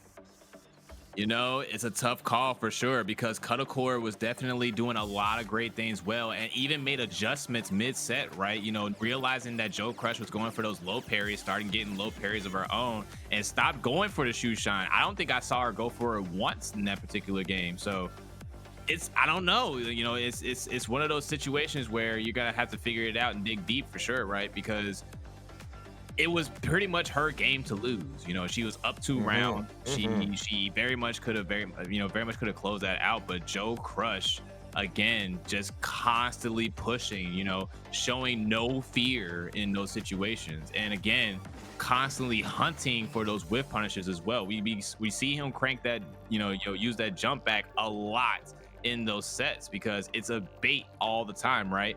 And it seems like he has one of those moves that he's going to use to try to goad you, right? In the set against Wizzy, it was the armor, and in this case it's the jump back. You see he's not using the armor as much in this case because Cuddlecore has been doing a great job of punishing those moments, but JoeCrush just keeps clutching it out. The reason that we give him the nickname Joe Clutch, he's definitely been doing good. He's been up 2 rounds. He's been down 2 rounds each game, and Cuddlecore just cannot keep closing it out. Using the 4-3, and now Cuddlecore is choosing to go for the armor right there. But Joe is like, hey, did that teach you that you can't armor through there? Man, Joe is just going to continue using the windmill punches, and Cuddlecore says, stop that. As a matter of fact, don't be ducking after I'm in this stance, neither. Yeah, and again, you know, it's a lot. We've been seeing a lot of this all set, right? Cuddlecore immediately takes the momentum here, but JoeCrush is somehow able to get it back for themselves, no matter what the situation looks like. So Cuddlecore, you know, no surprise that she took that first round, but JoeCrush now being a lot more active this time. I think that's the most active I've seen him in that range 0 in all night. This is Jack. Let's not forget, he's always got the ability to turn it up. And this is JoeCrush's Jack specifically. He's got himself like a 500 horsepower engine. Already uses the seed planter right there. Gets the heat smash and push him back to the wall. Almost got the wall splat right there. Ooh, try to go for the overkill throw. Got the wall splat. Could have done a bound there for a rage art combo, but opted to go for the chainsaw. And again, JoeCrush steals the round. That was kind of a slick reaction, rage art right there on the tech roll. He had enough time to be able to watch Cuddlecore wind that up. Yeah, you know, and that's just one of those unfortunate scenarios. Good punish there on the rocket upper.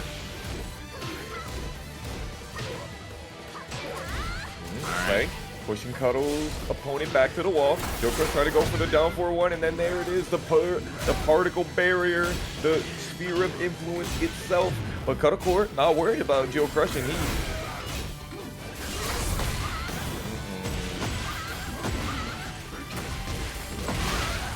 Now, luckily for her, she does not have the ability to go through that wall immediately, but does get the block, the duck, and gets a great whiff punish. Oh yeah, it's going to definitely capitalize there. Gets the follow-up, round 2 for Cuddlecore. Awesome heartbeat disabler finisher right there for Cuddlecore. And again, the low parry. He cannot not see it. Basic Cable 816, thank you so much for the sub. Cuddlecore getting caught stepping by the down forward 4. She is getting their way out of there. Oh no, the heapers. Can he go through the wall? Yes, he does with the dump truck. And that was the first time that she cranked out the Shusan that whole game, and JoeCrush was able to sniff it out immediately. Oh, the boy Spooky, rating with a party of 86, is going to get the opportunity to see a possible final round. This is set point versus survival point. Cuddlecore versus JoeCrush. A Texas Grand Finals does not get the best punish off of there. Could have gotten something better, though the chainsaws are working for her. All right, good blocks there. Cuddlecore opting to play the spacing game a little bit here, you know, letting JoeCrush kind of get his stuff off. All right, spins the heat. Gets the mix. I really expected this match to be able to punish, but unfortunately it was too long range. Cuddlecore, though, does finish it off, does get the pressure, does get the chainsaw lows, and is alive for another game. Team Spooky, we got you. I know you just raided in. It would have been a little bit sad if you raided in for just one round of our set, so Cuddlecore had to give you a little bit of elongation here. All right, Cuddlecore getting on the board here. It's been a tough set so far. You know, JoeCrush doing a great job of checking those lows, you know, and Cuddlecore being forced to change her timings up a lot here. A lot of it seems to be, you know, when Cuddlecore is able to get those key launches, that's really the key to her successes, and JoeCrush getting those low parries on his side. But now we're starting to get further and deeper into the meta between these two, because JoeCrush is seemingly always ready for that spinning low of Alisa, Yes, sir. which is actually really, really important, because that's a key low for Alisa, and to essentially just kind of remove it from her, you know, from her kit, and in a way, you know, just makes it so much more difficult. That's a doing a jackhammer, guaranteed stuff, and now we're seeing some of those hop kicks. I think that's what we've been missing from Cuddlecore in this set so far, is some hop kicks. Oh my gosh, what a fantastic wall combo. Unfortunately, she couldn't get the rest of it. Yeah, it's unfortunate. Just so slightly off there for the heat burst. And she's choosing not to hop kick and do a 15-frame launcher after Joe goes for the 4-3+4, because it is possible that the Gamma Howl has the ability to get the particle barrier. You know, you're going to see lots of that. She's just going to go in down jab. And as a matter of fact, she goes, I'm going to put myself in full crouch, and now you're going to rue the day that you ever started using that windmill on me, because I'm running a full crouch mix. Yeah, and if you're noticing, like, Cuddlecore hasn't stopped using lows. She's just using different kinds, right? And finally gets the shoe shine, has now, you know, established enough confusion in a way to allow herself to get those shoe shines more consistently, right? Because I feel like that's really what it was. JoeCrush is reacting to the animation, and now, you know, starting to use something a little bit different there to add those layers. Oh but my speaking God. of layers, sometimes it's best to just keep it simple.